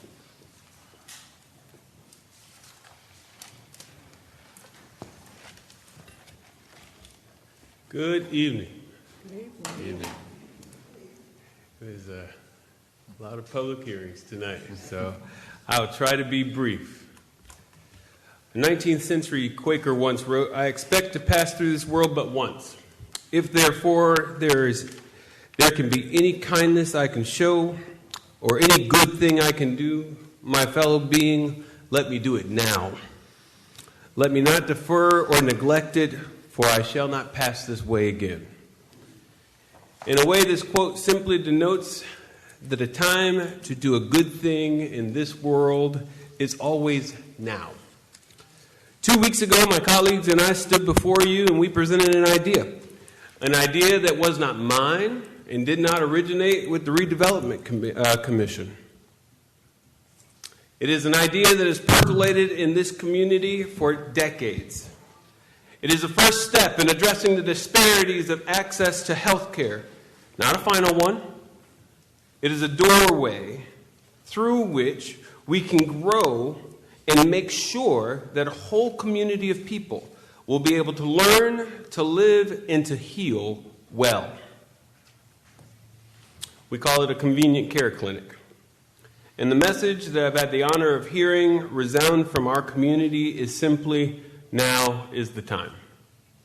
Over the last 2 weeks since the RDC made its presentation, I have spoken with citizens on the phone about the clinic. I've spoken at the gas station, over coffee, at church, and in my front yard about this clinic. I have been interviewed, I have been questioned, and I have been lectured about this clinic.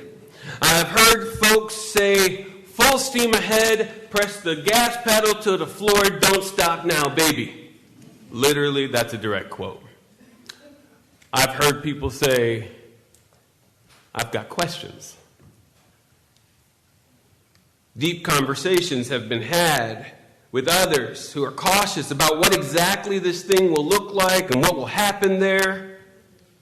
I know that our partners at the hospitals have fielded questions and continuously seek to be engaged with people as conversations arise.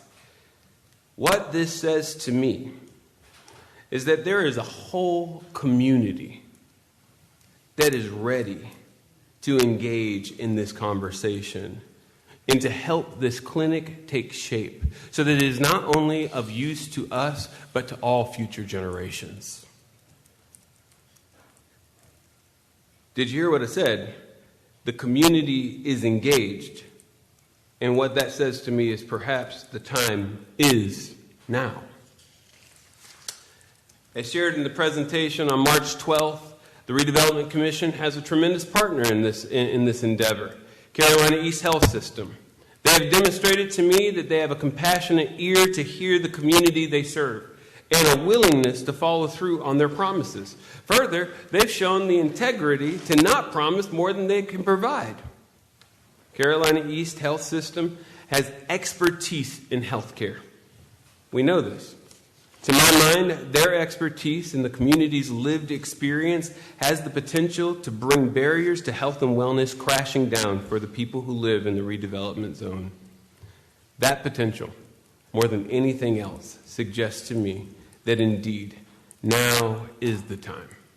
So this evening, on behalf of the Redevelopment Commission, I am requesting that the City of New Bern convey 727 3rd Avenue, Parcel ID 8-012-110, to the Redevelopment Commission of New Bern so that the Commission can subsequently reconvey the property to the Carolina East Health System, subject to the restrictive covenants requiring Carolina East Health System to construct, develop, and operate a convenient care clinic for no less than 5 years.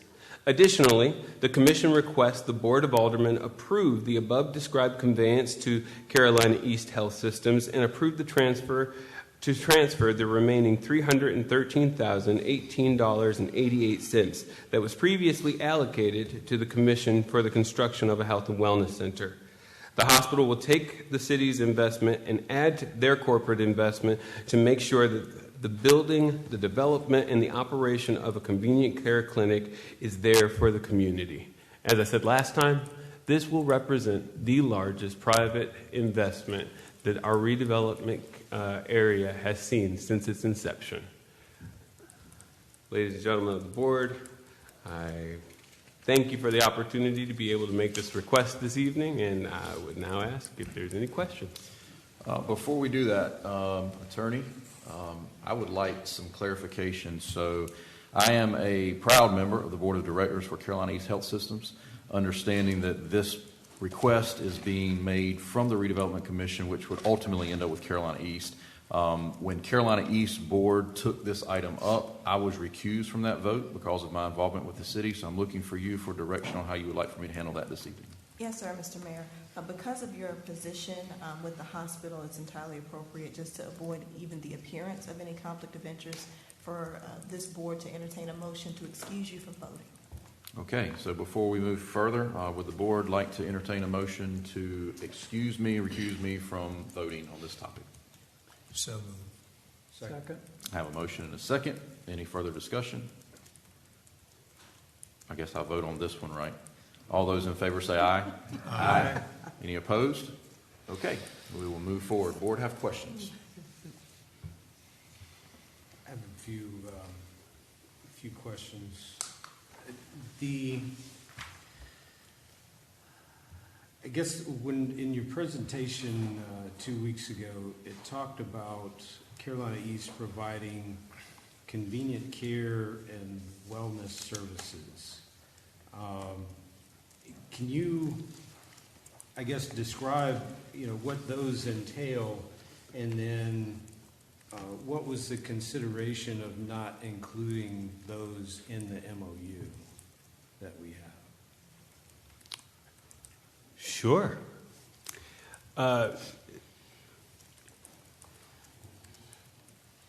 I don't know what's proper protocol here. I have Ms. Judy Pierce here from Carolina East, and she can probably speak to services much better than I can, seeing as I'm a redevelopment professional and she's a healthcare professional.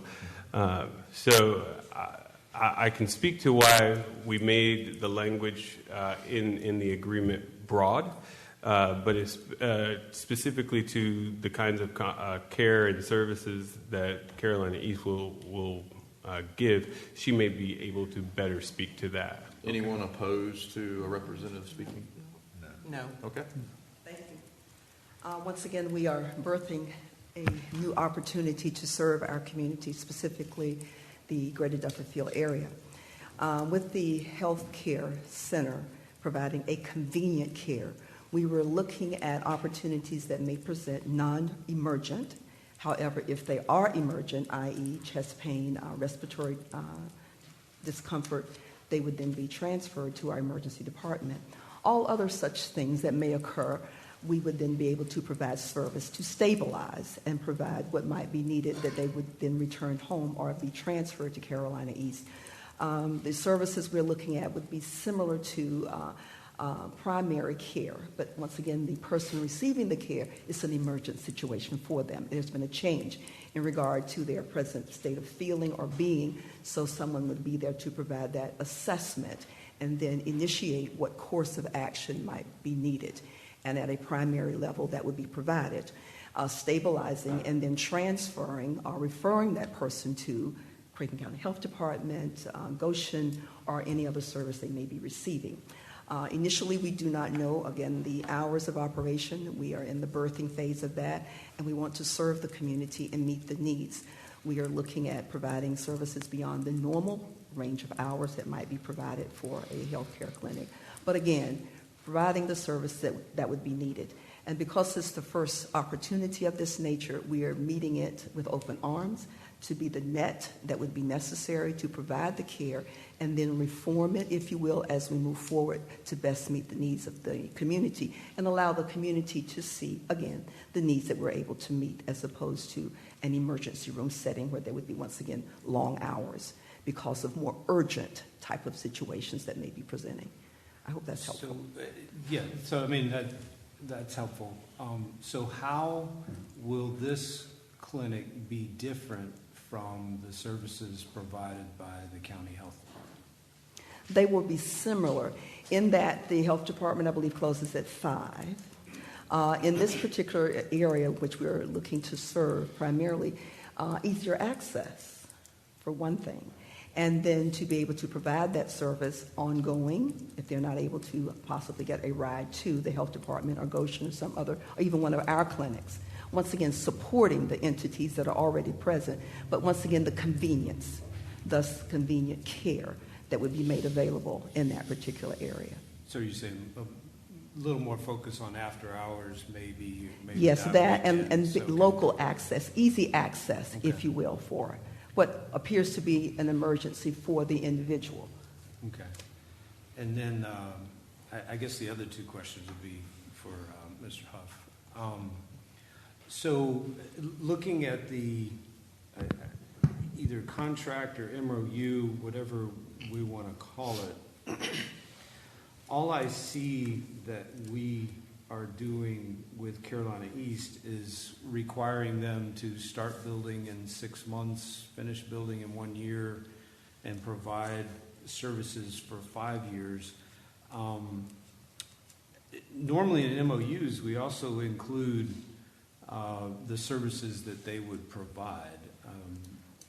Why haven't we included those in this agreement?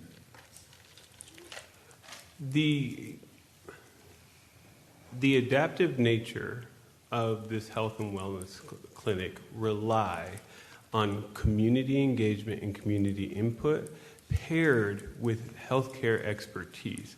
And so because those conversations are forming, this is, as Judy eloquently put, this is birthing something brand new. There was no way for us, and is no way for us, to forecast and hold the hospital to services that we don't know what the need is, because that advisory board and that work with the community and the hospital hasn't happened yet. What I can tell you is that everyone I've spoken with in the community is happy to be engaged, and everyone I've spoken with at Carolina East is happy to have the community engaged. And so that was a huge piece of what went into this plan and what we foresee in the future. what we required as far as the agreement goes is pretty conducive to what the redevelopment commission would normally require as far as construction and development and those kinds of things. And Alderman Brunson, in the spirit of being helpful, the development agreement that's before you in your packet also incorporates an Exhibit B, which is a special warranty deed that includes certain restrictive covenants that would be binding upon the hospital if this transaction is approved. Right, but I guess I only printed out A, but for B, I would assume it only says provide services and not necessarily specific to what services they would provide. Yes, sir. The warranty deed does provide for the elasticity that Mr. Huff has been describing.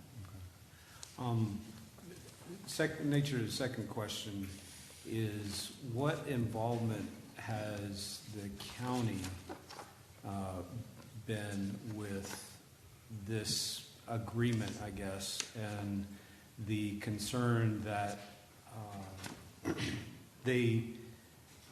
this wellness center may end up pulling clients from the health department in that they're no longer eligible for the federal funding that they receive, the FQHC funds.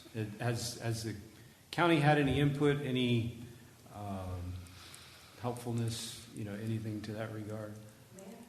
Sure, please. From regard to the conversation with our CEO in regard to that, he has spoken with the leadership at the health department, and there, from my point of understanding and hearing, that there is an agreement and understanding there that, once again, we are not in the purpose of drawing or pulling, but helping to support.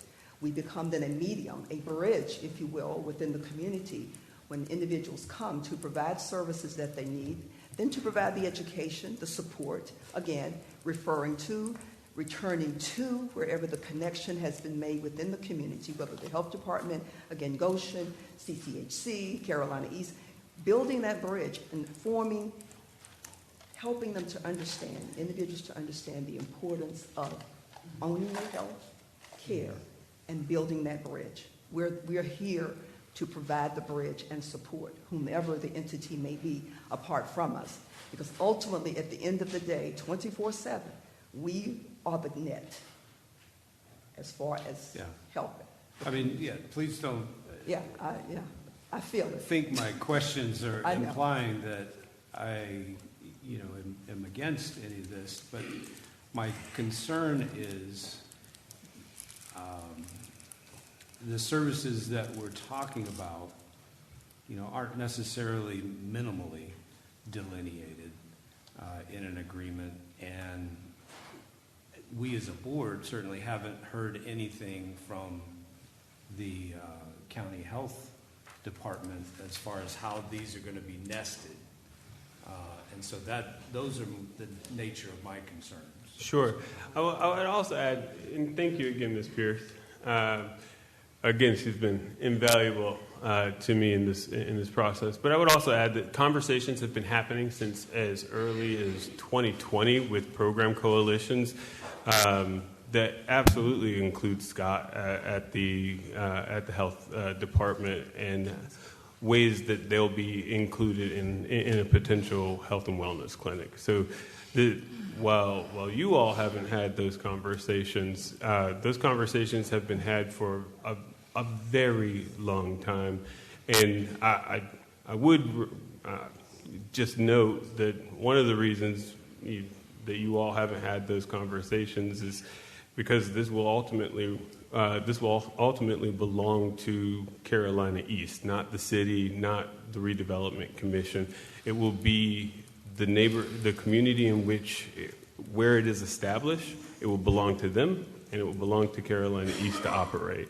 And so our job is to make sure that we're breaking down barriers and addressing predeterminants to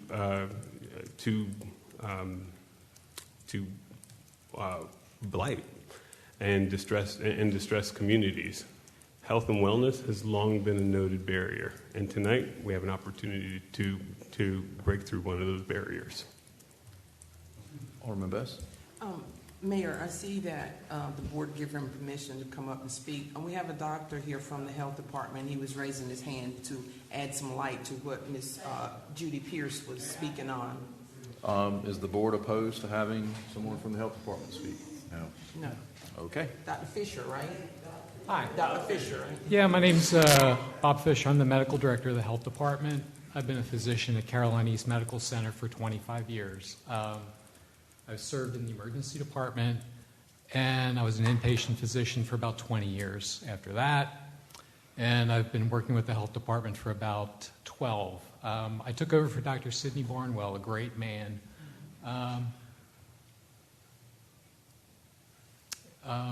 Who's ill? Let's just say that. As part of my own journey, I did a fellowship in integrative medicine, which looks at the relationship between diet, lifestyle, how we live our lives and how that impacts our health, how stress impacts our health. And one of the first things we studied were the social determinants of health, and that's the impact of where we live, culture, poverty, how these things impact our health. One of my current positions, which I practice with great privilege, is in the Cancer Center at Carolina East, and I'm a palliative medicine doctor. So we help people that are experiencing cancer live their best possible lives. And every day I see folks and I see how their lives are impacted by their social circumstances, their childhood, their trauma. So we are talking about the concept of convenient care as a label, but there have been ongoing conversations with NC Central University, Duke University, and ECU with specialists in these areas addressing health disparities, addressing behavioral health. There's programming that we're in the process of fleshing out that we want to put into this center to address a lot of the causes of suffering that our citizens are going to. So I see this as a win for the health department. We try to be the medical home for folks that are underserved, and we have difficulty getting folks out there. We make outreach efforts that are, it's challenging to have, and I had a conversation with Scott Harrelson last week about this. There's the possibility that we may, along with Carolina East, place providers in this center. For those people that really can't get out to the health department. There's the potential for transportation down the line that could be looked at as a means of easing access. I see this as a win for the health department. I see this as a win for Carolina East. I've worked there over a long time. I'm grateful for the enthusiastic support they've had for this project. I see too many people presenting with in later stages of disease, and I feel that that's a failure. Every time somebody comes in with a stage 4 diagnosis, it's a failure of screening and preventative care. And those are layers that the community needs. So, I don't know what questions I can answer. I'm passionate about this project. There's a couple of things I'm passionate about. This is one of them. I wouldn't be here but for the efforts of Reggie Jones, who had the initial vision for this and has worked tirelessly, talking to people, bringing this idea out there. And I wish he was here tonight. I wish you could see how grateful I am, how grateful I think everyone here is for his efforts. I wish Dr. Barnwell was here. He's a great guy, and he's been ill. He lost his wife not long ago, his daughter not long ago, and he's failing health. So part of my being here is to carry on the work that he's been carrying on as well. So, with that, a lot of words, let you have any questions that you might have. Well, Dr. Fisher, before you leave the podium, I No, just no, want to please. thank you because I know you have been from day one, and I'm so glad that you mentioned Mr. Reggie Jones and Dr. Barnwell because they are. I know Reggie Jones. This was a passion of his. He worked really hard, and he's not in the greatest of health.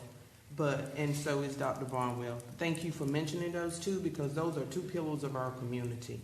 And I just want to thank you again because I've been to several meetings where you've been there and you have always expressed your passion for health care within our city and our communities. So thank you. Yeah. Thank you, Doc. Alderman Kinsey. Ms. Pierce, I'd like to thank you again for explaining, taking the challenge, and explaining the team effort that it takes for everyone to come together to make this happen.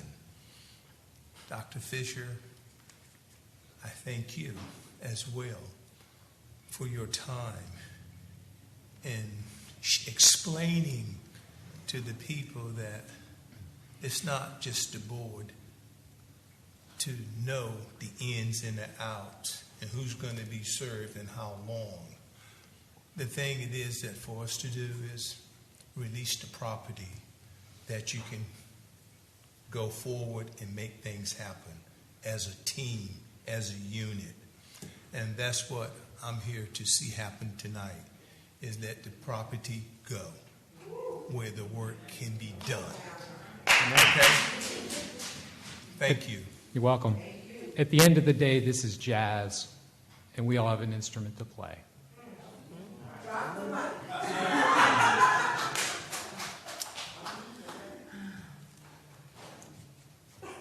Board, any more questions? I do. If nobody has, no other members have any? Oh, sorry. Do we overstep you? Were you finished at the time? I was. Okay. I guess just to make a comment out loud, I don't know that there's any answer to it, but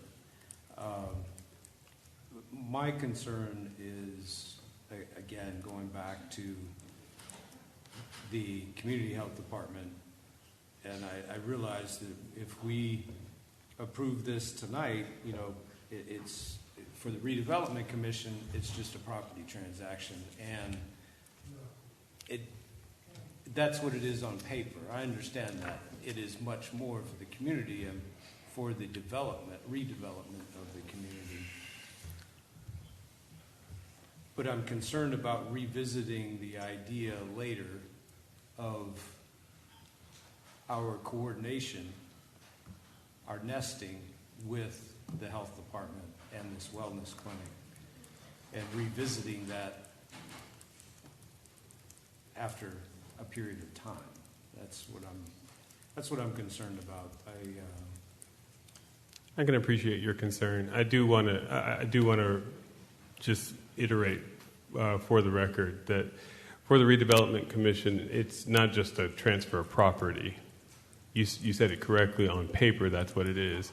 But this is a part of a strategic plan that was labored over, approved by the Board of Aldermen. It's in the redevelopment plan, and the commission stood before you all not a year and a half ago, and we vowed that we would push things forward and make things happen, and that is what we are doing. We are implementing and executing the plan that you all established the commission to do. So it is by no means just a transfer of land. Yeah. So if I said anything to convey that, I apologize for the miscommunication. Yeah, I guess what would make me more comfortable with this is, like I stated, codifying in an agreement what the services, minimal services will be, rather than just a PowerPoint presentation that we had. because right now on paper, none of that is there. Only that services would be provided. And so that's kind of where I'm concerned about what the community would be getting. I've heard, the public record of what you're saying. I've heard, that it's nested with the health department, but right now it's a reassurance of words. It's not a document to be signed. That's kind of where I'm coming from. Alderman Kinsey. I think I understand what you're saying. It's like going to get an MRI. And I'm going to ask one of my board members what was his like the last time he went there. He's not a doctor. He can't tell me that. That's the reason why I feel that we leave it up to the professionals to handle the job. We are to give over the property. That is not something that we have to be concerned with. I'm glad that you feel the way that you feel, but you have to understand some things you have to release and give over to the proper person that can handle it and handle it very well. And they've articulated it so very well just now that when Ms. Pierce and Dr. Fisher and Zeb said that we all collaborated coming together. So what is it that I'm missing here? That's not for me to decide. It's for the professionals to decide. Just let them handle this here. And I feel with the decision of the board that we have a lot of confidence in the professional that's here before us tonight. Everybody had a dream and a vision. It has come. It has bloomed. Let it go. That's just my opinion. I hear you. And I respect yours, and I like for you to respect my opinion. Let the expert do their job. Alderman Brinson and Attorney, tell me if I overstep. I'm not going to offer an opinion one way or the other on this, although I could, trust me. I've been in a lot of meetings, a lot of discussion. I know for a fact that there were at least 2 meetings where representatives for the health department were present. And one was downstairs at City Hall. I believe the city manager, assistant city manager was there, along with some in the audience. And another one was at Carolina East Foundation, their boardroom. Both Scott Harrelson and Amber Tabarini from the health department were there. They were part of this discussion about what could be, when this originally started as a metal building that may look like the Pleasant Hill Center that we built. And the question that everyone asked that was in that meeting, every single time we had a meeting, is who's going to operate it? ECU Health, Duke Health, North Carolina Central, they all said this is a great plan, a great idea. We want to be partners, but who's going to run it? When that came back before this board, I remember specifically several members of this board saying, we support this, but we don't want to run it. We don't want the city to be involved with this. So now's an opportunity now to move forward with the vision that you just mentioned and let the city do their part and let it move on. So that's Thank you, sir.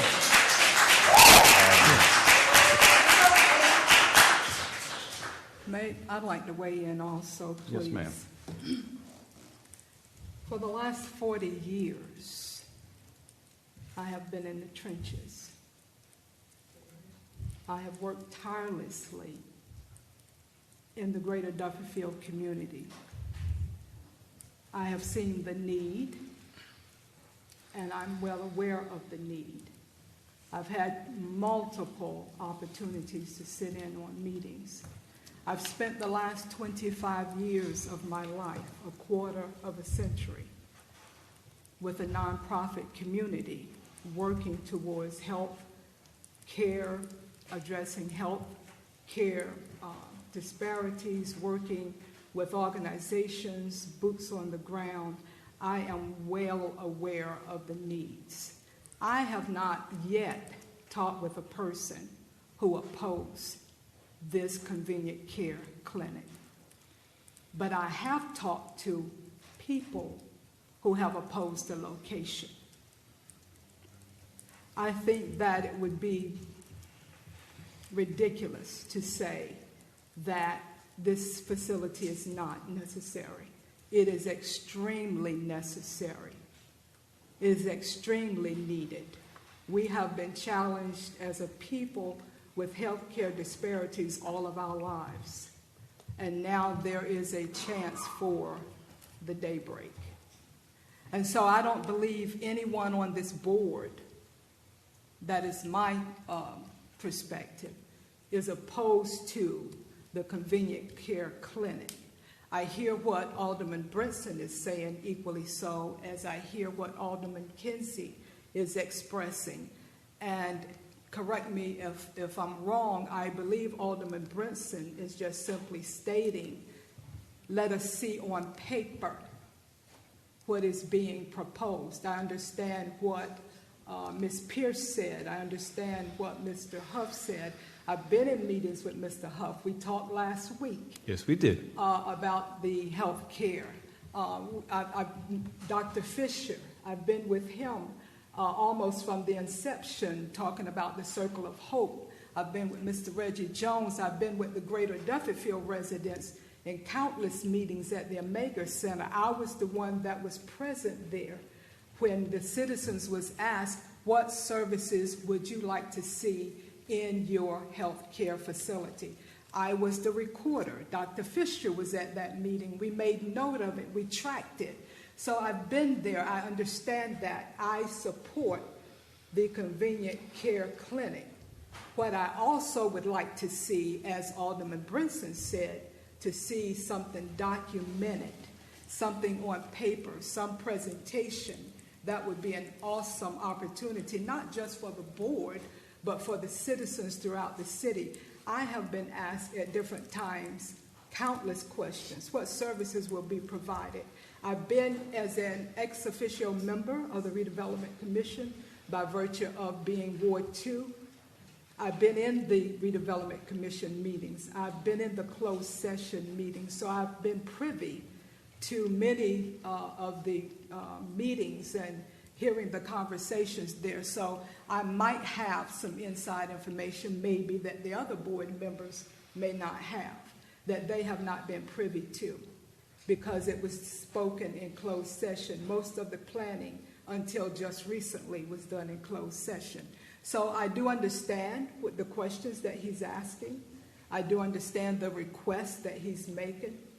And I understand that he, not being privy, might just have some questions and would like a more detailed presentation. Am I right? Asking for a more detailed presentation, that's something that we could be more hands-on with. Well, I mean, what we're being asked to do tonight is to donate land or give land and give $313,000. And on paper, again, it shows that we're going to build a wellness clinic. We're going to build a building, or the Carolina East is going to build a building. But there's nothing inside of that agreement stating what services they're going to provide. So I'm looking. So the question becomes, I've heard wellness clinic, I've heard the presentation from all of you, but say 3 years from now, if we're not getting the services we were expecting, what's the recourse? That would be covered in the reversion clause in the agreement, inclusive in all redevelopment. And Jamie, correct me if I'm wrong. Inclusive in all redevelopment deeds and warranties, the resolutions that we do, is a reversion clause. That if it falls to the redevelopment commission to make sure that we stay involved in everything that's happening, to make sure that the dream comes to fruition, so that we can actually carry out the resolution and deed covenants that we've set in there. I mean, that is by statute what the Redevelopment Commission does. My understanding of the reversion clause is that they would be providing no services, not necessarily the services we want. That's what we're expecting. That's kind of... I would contend, and I apologize if I'm out of line, you can tell me, but I would contend that we don't get to set those guidelines. The professional healthcare, the healthcare professionals combined with the community need, which will be adaptive.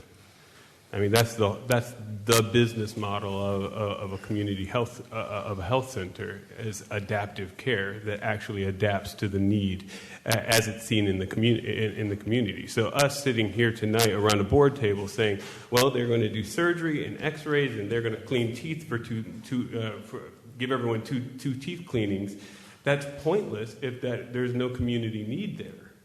And so us trying to dictate from this level what kind of care or what kind of partnerships or any of that stuff before there are actual programs implemented that engage the community, that are dynamic and have the ability to be creative. Without that, this whole model falls apart.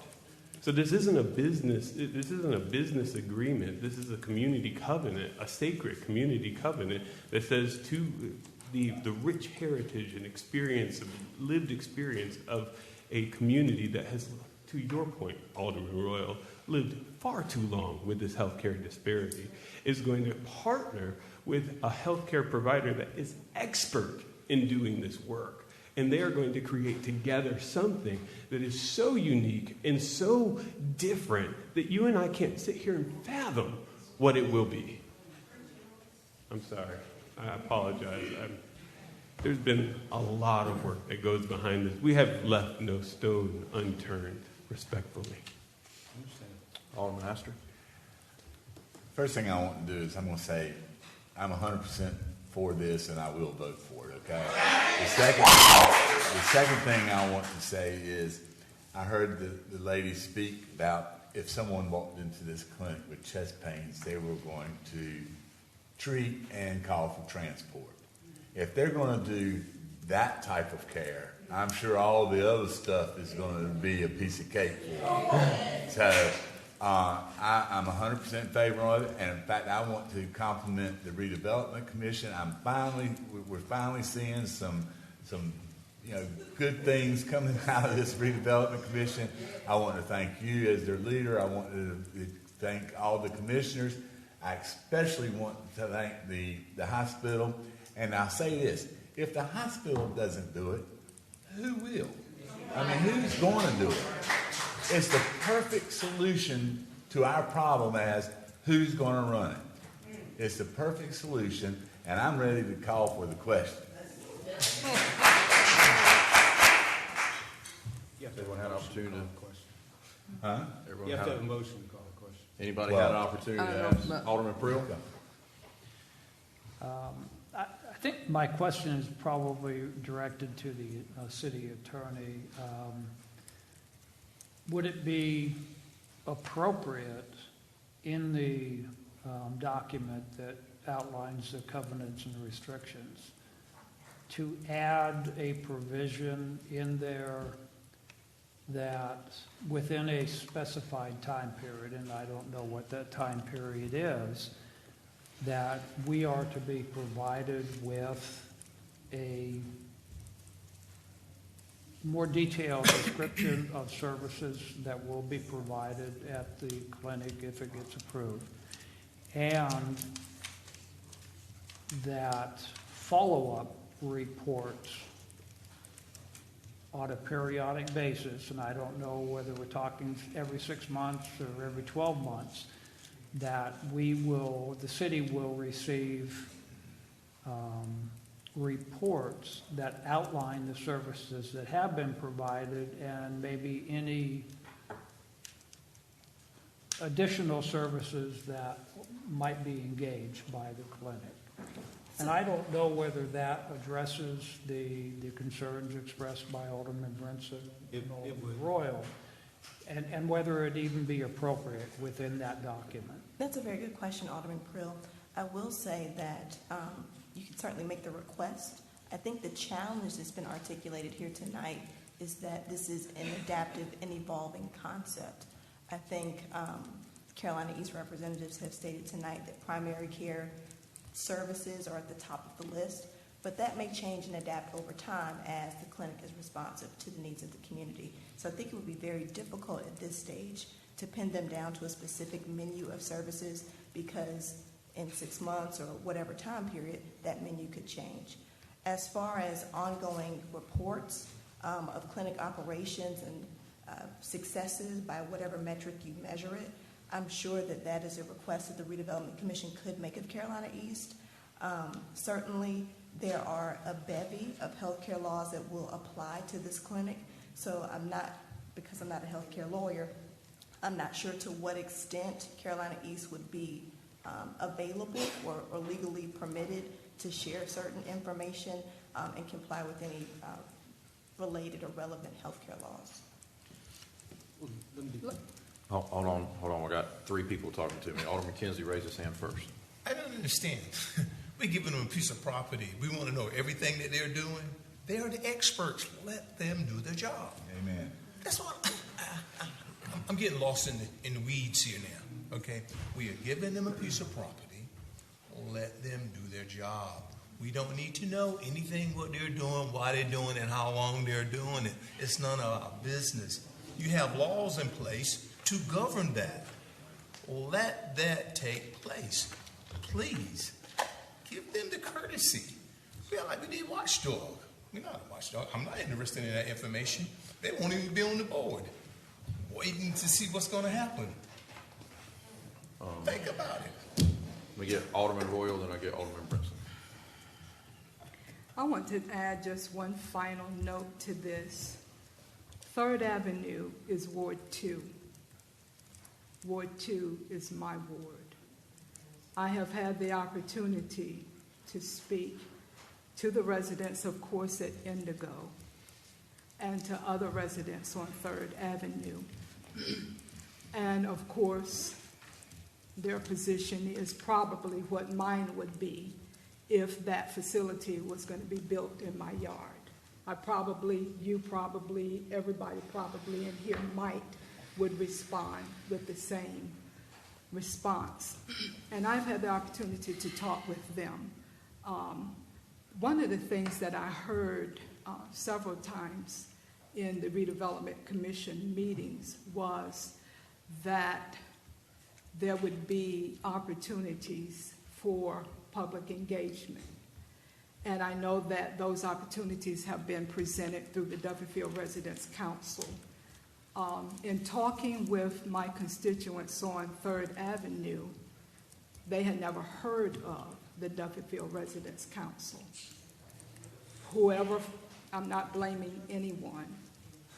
I'm just simply restating what they said to me, that they had never heard of it, and that once I talked with them about it and told them the direction of the organization and what the goals were, because again, I've been a part of the Dufferfield Resident Council meetings on several occasions, they all were interested. And they said that they would begin attending the meetings. A wise person said to me recently that we can always err for a lack of information, but we can never err on the side of having more information. And I believe probably that's been what has precipitated the opposition that some residents have, the misgivings that they might have, just simply because they did not have information. And in light of that, I would certainly love to have the opportunity for them to have access to information. First of all, they need to begin attending the Dufferfield Residents Council meetings and to hear the agenda and see what the proposed plans are and see where the community is moving towards, and how not only just to hear it, but that they participate in it, because again, they are stakeholders, they are residents there, and they should be involved in what is happening within the community. But I'd like to also see, as the Redevelopment Commission had spoken in various meetings, more opportunities for community input or for community engagement, or to let the citizens be informed. Thank you. Go ahead. We can make informed decisions when we have information, and that will certainly dispel some of the maybe fears that the residents have just because they don't know. And again, I've hosted town hall meetings to inform them, to enlighten them. I've talked with them, that received calls. I've had numerous questions. And so, again, they need to be in the space and they need to be at the table. I agree 100%, so that they can be informed. And not only that, but that they can participate also with what's going on in their community. So in light of that, I would like to provide that opportunity to see how we can provide more community engagement. Even, the attorney might be able to help me with that, even if we could have a public hearing to allow the community to hear, to glean from you, to understand, to get more clarity, to relieve their fears so that they can be more engaged and be a part of what's going on, not just stand on the outside, but they would be active participants in what is going on in their community. I appreciate that. I'm addressing that to the attorney. Thank you so much. Is your question, Alderman Royal, if the board can call for a public hearing? Is that your question? Yes. Yes, the board could call for a public hearing on this issue, even though it's not statutorily required. It's also, at the last meeting, at the presentation, the board could have called for a public hearing. It's entirely up to a majority of the members. Alderman Brinson. Thank you. I was just going to address what our city attorney had said on, based on Alderman Pruill's question. The agreement right now, as it stands, says that they'll begin in 6 months to build and a year be completed.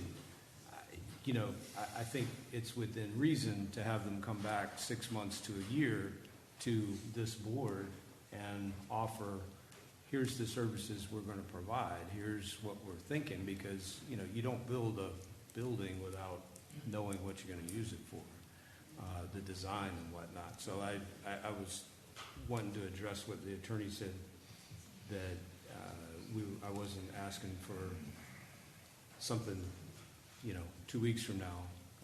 If we were to include it, it obviously would take time. So in the spirit of being helpful, and with the consensus of the board, I'd like Redevelopment Commission, Wellness Committee, and the Carolina East to come back in about 6 months and tell us what services they're going to provide. Come back at 6 months? Or 6 months to a year. I mean, I think that's reasonable when they start building. Okay. Hey, here's the services we're going to provide there. And like I said, I am not. It's a health clinic. It is. But like I said at the very beginning, I am not opposed to having this clinic. I am for this clinic as long as it does not provide the same services as the county health department and hurts what they are trying to do. And that's all I'm saying. The last thing I'll say is one of those meetings we had with the health department was, if the city were to offer you this building and the money, would you take it and run it? And their answer was no. Yeah, well, my concern is we keep making the hospital jump through all these hoops and stuff. They're going to say, sorry, we've had enough of this. And they're going to move on. And then we're going to be back to square one trying to find out who's going to run and operate this thing. Alderman Royal, did you have something to say? A final comment, if you would, please. I know there's a lot of chatter and there's a lot of concern. And by right, that is totally a good response. Then I want to reiterate 3rd Avenue, the residents there, the residential community that it is. I would like to give those residents or any other person who perhaps need clarity or more understanding or a space, I would like to give them an opportunity to weigh in. Every voice has value. I've said that repeatedly, and I'd like to see that happen. You would like to see it happen if it was you. I would like to see it happen if it was me. And so in light of that, I would like to make a motion. Question, comments before you make that motion. I yield the floor. Okay. No, go ahead, finish, but before we make that motion. I would like to make a motion to call for a public hearing, to come back at our next meeting in 2 weeks, to give every citizen who has a right, as a taxpayer, as a citizen, an opportunity to hear what we heard in here tonight, what we have discussed in our meetings, what we have spoken in the Greater Dufferfield residents' meetings, that they would have an opportunity to hear. Once they receive that information, once they are informed, as you said, put the pedal to it, and let's roll. Have a motion. Do we have a second? Second. Have a second. Any further discussion? Yes. Yes, ma'am. I am 110% for this project and have been from the beginning. But I do hear what Alderman Brinson is saying and what Alderman Royal is saying. And I'll say this to y'all. As a member of the community, would you not want to be informed of not what the clinic is going to provide to you, but would you not want to be a part of a meeting so you can express your concerns if you live within that community? Alderman Best, may I say something? All right, so we have a motion and a second, and we're in discussion. So the board needs to make a decision. Do you want to continue with discussion and engaging folks in the audience, or do you want to vote on the motion that's on the table? I want to engage with folks in the audience. Okay, so I need you to rescind your second of the motion. I rescind. Alderman Royal, do you rescind your motion? No, sir. Okay, we have a motion on the floor. Do we have a second? I'm sorry, Alderman Brinson made the second. So you rescind your motion. I don't understand why you need to rescind it, but. Because we're moving forward from taking a vote that's on the table to entertaining the audience again. And we've moved past that. Now we're talking about making a vote. So That's why I wanted to ask the questions before she made her motion. when you have a discussion on a motion, Okay. it's the board that's I know. deliberating, not the Exactly. audience. So. Exactly. I'll rescind my second. Okay, so Alderman Royal, do you still want to keep your motion on the table?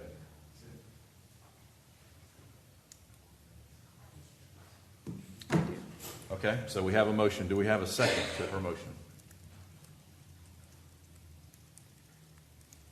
Okay, the motion dies for a second. Is that clear? Yes, sir. Okay, now we're at the point for a discussion if somebody wants to entertain folks in the audience. Yes. If we have I do. commissioner from the Redevelopment Commission, is anybody opposed to having the commissioner speak?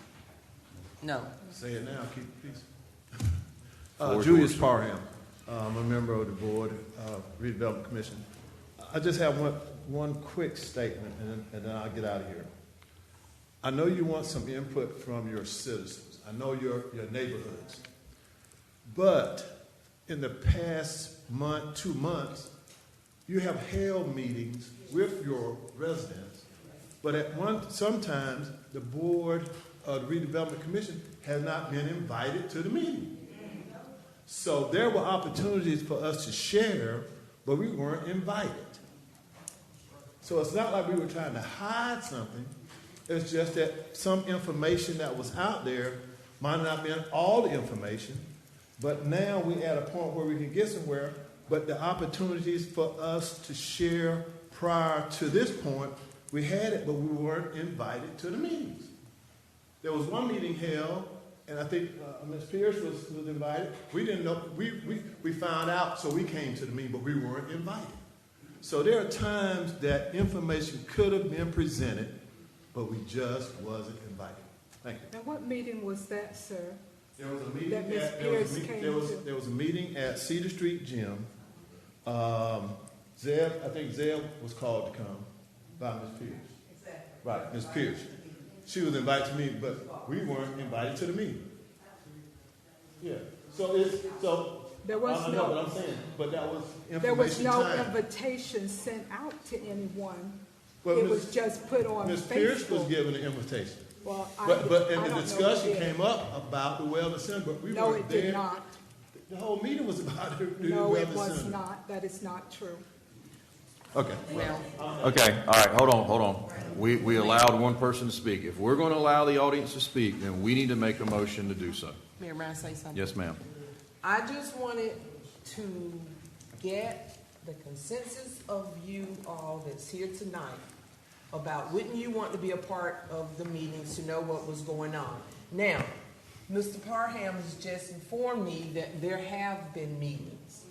So I have nothing else to say about a public engagement for the citizens to come together and voice their concerns and opinions about this healthcare center. So I'm ready to just move forward with it. Okay, so we've got two options. We can make a motion to move forward with something, or we can allow Mama Sampson to speak, and it's going to be awfully hard for somebody to say no to her. We're going to have to let her speak. So, all right, we've had folks that have had standing. They've been on commissions. They've been a part of this partnership. Ms. Sampson is someone from the community, a very well-respected person. I think we need to open this up to allow her to speak if that's what the board would like to do. So moved. I have a motion and a second. Motion by Alderman Kinsey, second by Alderman Best. All those in favor say aye. Aye. Any opposed?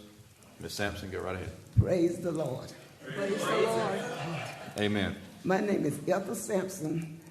Temporarily, I'm residing at 1614 Hazel Avenue because the city saw fit to allow FEMA to build me a new house, a new home. And so I thank you all for that.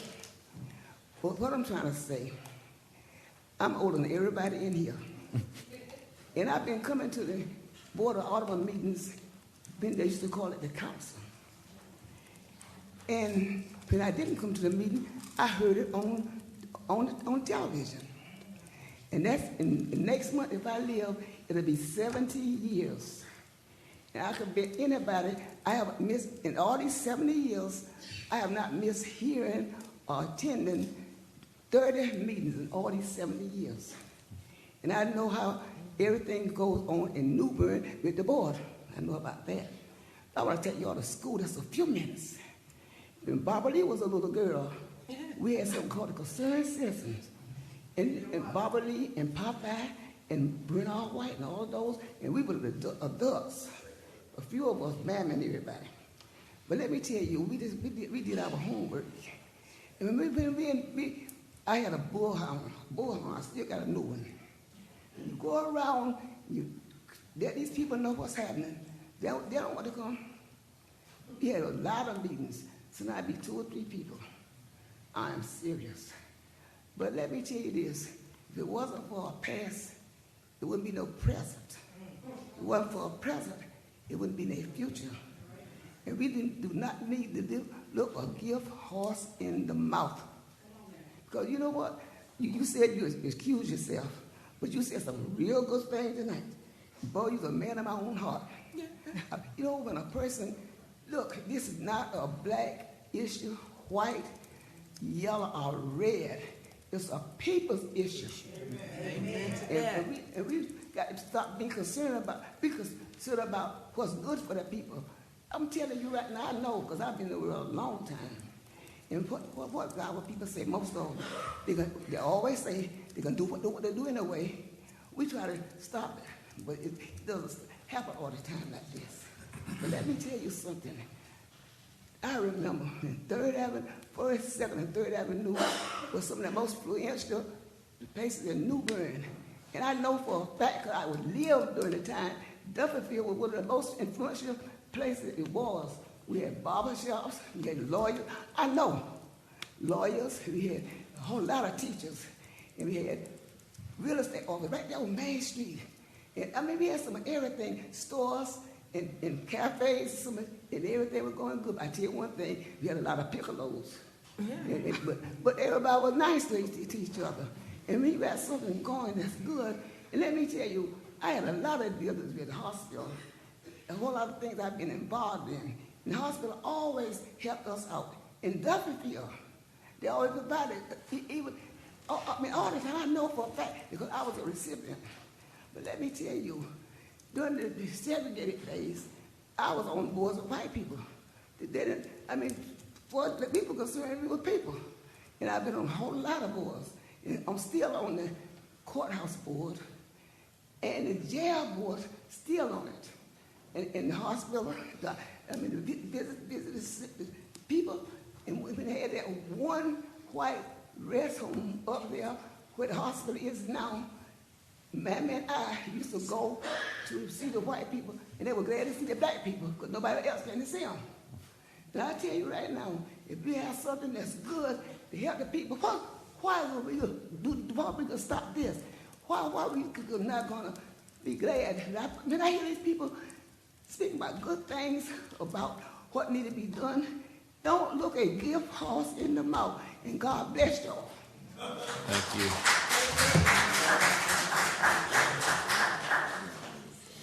It's the pleasure of the board.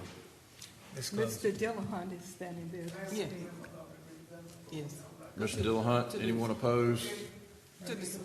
Come right to the microphone, Mr. Dillahunt, so everybody at home that's watching can hear you. Good evening, Mayor and Alderman. And I know this is a protocol, and I'm not here to disagree. The clinic is needed, desperately needed. So I don't want nobody to think that I'm against having a clinic. My problem is the folks in the neighborhood. 3rd Avenue is a thoroughfare now. What do you think 3rd Avenue would be with the Stanley White and the clinic? Imagine living on 3rd Avenue, coming to your home every day. If either one of you, any of you, can imagine living there with a clinic, a recreation center, just think in your mind, what would it be like? I am for the clinic, definitely, but maybe another location, or give the residents the voice to speak on that. I know just about everyone on 3rd Avenue. I've been traveling 3rd Avenue all my life. When Steve Fowler had about 75 houses down 3rd Avenue. Every one of them is torn down now. Maybe 3rd Avenue need to be named Steve Fowler Avenue until 3rd Avenue. If y'all can remember the houses that used to be on 3rd Avenue. And we're going to turn it into a commercial district with a wellness center that everybody in the neighborhood, everybody in the state can come down 3rd Avenue. Anybody can come to the center. It's not going to be dedicated to the people in the Dufferfield area. It's going to be a center for everybody to come to. Once again, we need the center desperately, but maybe in another location, or let the residents know. I thank you for your time, and God be with you.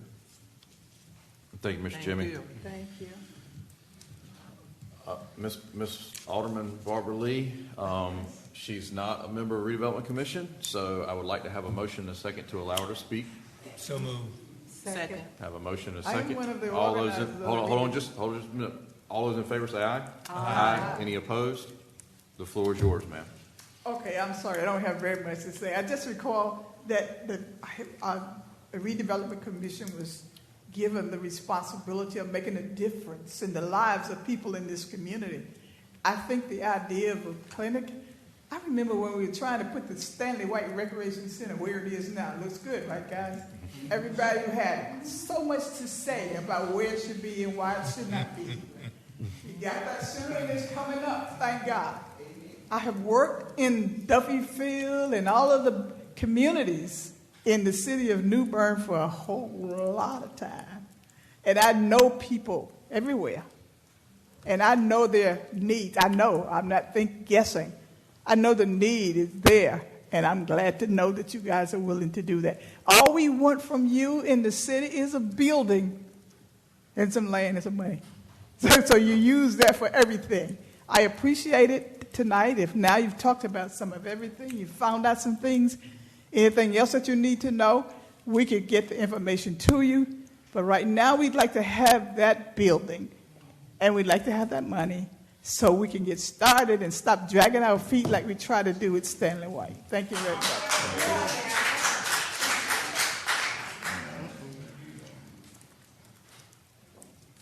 Commissioner is a member of the Redevelopment Commission for the record, so you're free to speak, sir.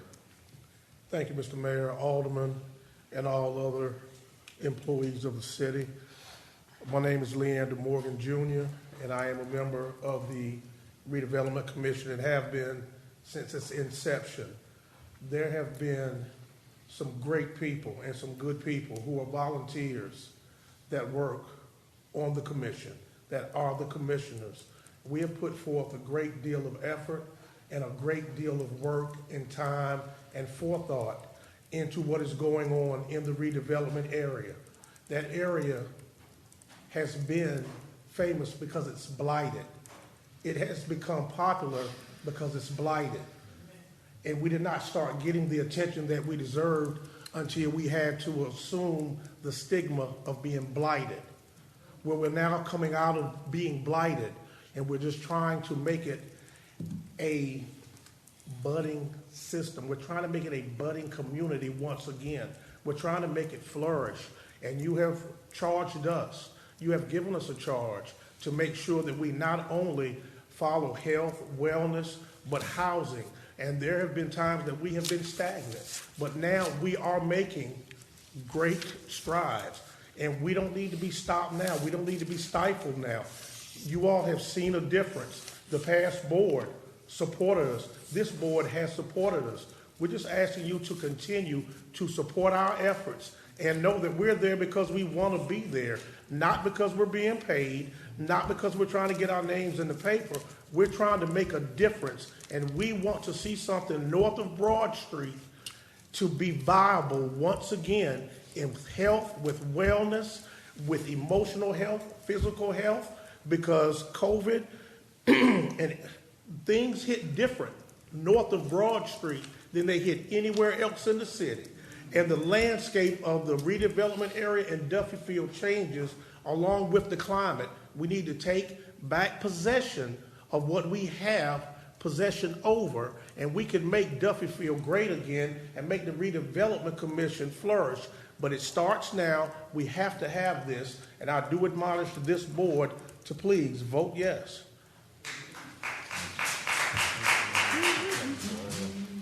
I'd like to make a motion to close the open. We only opened it for Mama Sampson, so Okay. we're good. Well, I'd like to make a motion that we give the land over to the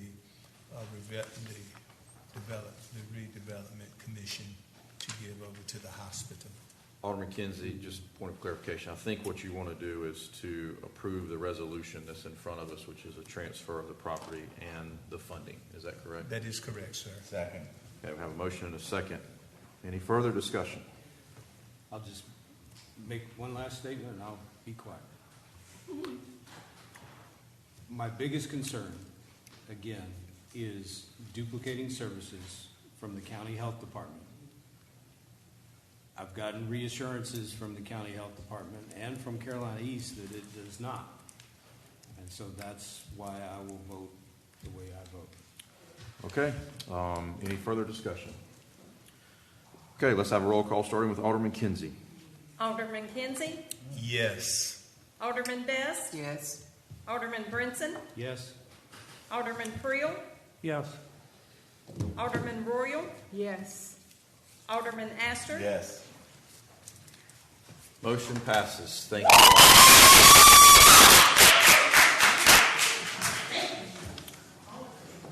All right.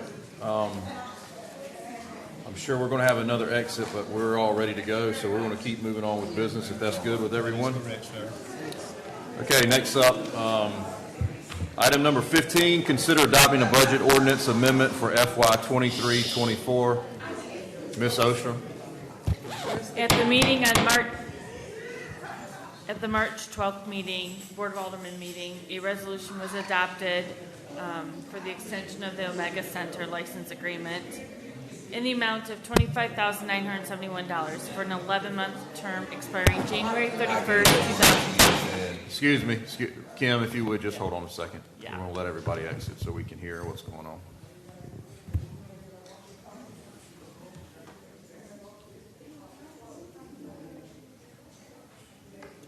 Okay, I think you're good now. Item number 15. At the March 12th, 2024 Board of Aldermen meeting, a resolution was adopted approving the extension of the Omega Center license agreement in the amount of $25,971 for an 11-month term expiring January 31st, 2025. The general fund is amended to appropriate the fund balance of $25,971 for the license agreement extension. It's a pleasure of the board on item number 15.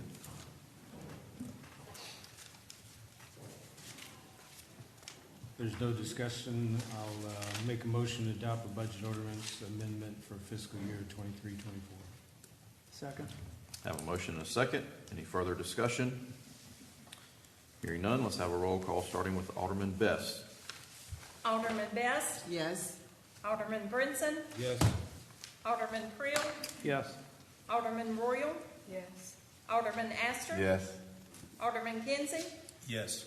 Mayor Odham. Yes, motion carries. Next item is appointments. I do not see any. And just for point of clarification for the board, I know I mentioned at our last meeting that a lot of these terms would be expiring on June 30, the way they're structured. I had a question from someone who is sitting on a board currently that is eligible for reappointment. They asked did they need to submit an application or resume. I spoke with the city attorney today, and he said he didn't think that was necessary. I agree with that unless the board has any differing opinions. If someone is already sitting in a position eligible for reappointment, there's no reason for them to resubmit their application or resume. Is everybody good with that? I agree with that. I agree. Okay. And Mayor, Yes, just ma'am. as a point of clarity, there was a motion to excuse you from voting. I think that motion was limited to item number 14. Is that the understanding of all the board members? Yes. Yes. Okay. Okay. Because you just voted on 15. So I just Right, want to make yeah. sure the record is clear. Yep. Thank you. Okay, no appointments. Attorney's report. Yes, sir. Mr. Mayor, members of the board, very quickly. At your last meeting, Mr. Davis gave you an overview of some proposed changes to the rules of procedures for the Board of Aldermen. The only issue that's outstanding that we need direction from you all is about whether you all want to permit your members to participate telephonically or electronically in meetings. You would not count towards a quorum, and you would not be able to vote on any items. But if it's the pleasure of the board to allow your members to participate in the dialogue or ask questions, if you are in a remote location, we need some direction about whether to include that provision or to remove it. So for Alderman Creel's benefit, you were not at the meeting when we discussed this. As the attorney just said, this would be a provision that would allow someone absent. So for example, you were out of town last meeting. You would be able to call in and participate in the discussion, but you would not count toward a quorum and you could not vote. It would just be for informational purposes. So that's the outstanding issue that the attorney is looking for direction on. Again, I don't really have an opinion one way or the other. If you can't vote, I really don't know what the importance is of participating in the conversation. So. And members would otherwise be able to participate, to view the meeting. The meetings are live streamed, so I'm not sure if you want to have an additional level of access or not.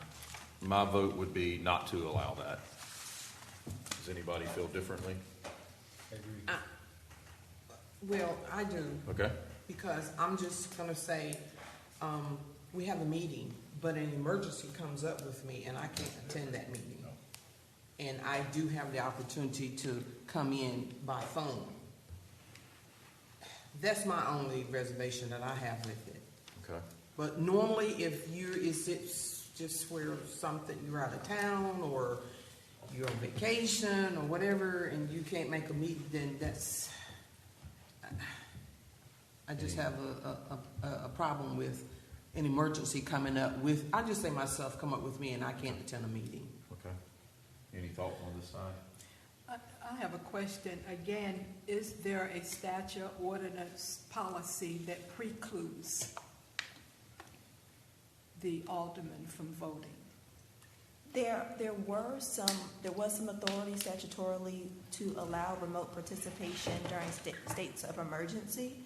Now that many of those protocols have been curtailed, there's not very clear guidance at this point about whether you would count as a quorum and whether your vote would attach. So the reason why our office is proposing participation but not voting is because there hasn't been very much interpretation from our court system about the nuances of applying those protocols outside of a state of emergency.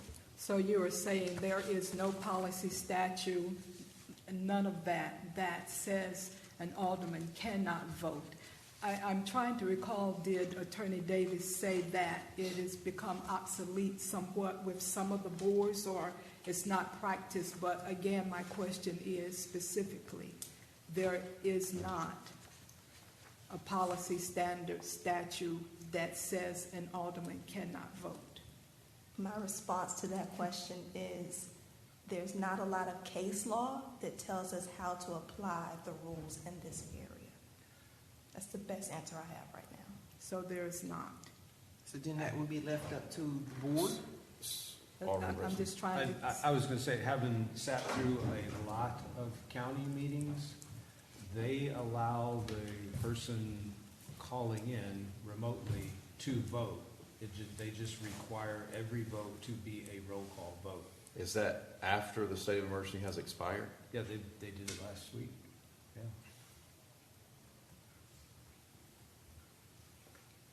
And have we done that previously? We could vote? Under a state of Under emergency. the state of emergency, yes, State of ma'am. emergency. I personally, if we're going to broaden it and say, do we want this to be an option, then I would say no, personally. But if we want to have some more discussion between now and our next meeting with the attorney's office, we can certainly do that. And Alderman Royal, I'm happy to scour the earth and get you the best guidance that we can on that question. Thank you. Anyone else? I will just make a comment just because it was before Ms. Pollock's time with the city. But prior to the state of emergency, prior to COVID, this board's rules of procedure did allow for you to vote electronically. But that was because there was no statute that addressed it. So we allowed it at that point until the COVID statute kicked in. And then when they removed the COVID statute that allowed remote participation, that's when our hours stopped. So would that have not been in our original rules and procedures? Or did we just do it and didn't ask? The original rules of procedures, as I understand it, did include remote electronic participation.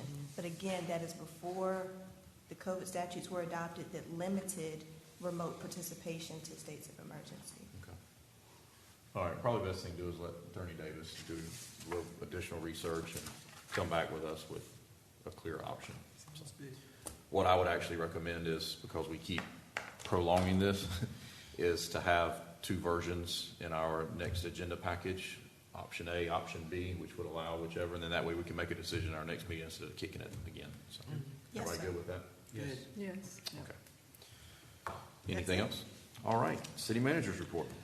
Good evening, everyone. A few things to update you on. In the weekly report we sent out last week, we give a little bit of information about a proposed Broad Street pier, and I'm going to ask Colleen to put that up on the screen right now. We've been actually working with Alderman Astor. He's had an interest in this for the last several months, and this is at the Broad Street terminus where you'll see. And so, staff has been working internally, and they've also been talking to CAMA, which is Coastal Area Management Act. They oversee all things along the waterways on eastern North Carolina. We've also talked with Wildlife Resources and come up with some pretty good designs. I recently met with the county manager to see if they would support this project or not, and I'm actually going to be going to their meeting on April 15th to have a discussion on this. Alderman Astor, I know, has been talking to CCA about funding opportunities for this, and Alderman Astor, if you'd like to chime in on about any of your conversations on that. Yeah, thank you, Foster. This happened basically by overhearing a conversation a while back with CCA was talking about they would like to try to find some funding or either support with some funding to build a public fishing pier. And I chimed right in because I knew that was something that we have been talking about for years around here. So it kind of started out with having discussions with the CCA president. It went to having discussions with Wildlife. Wildlife actually sent someone down from the Greensboro area, I think, to meet with us. They have agreed to provide engineering services for this property.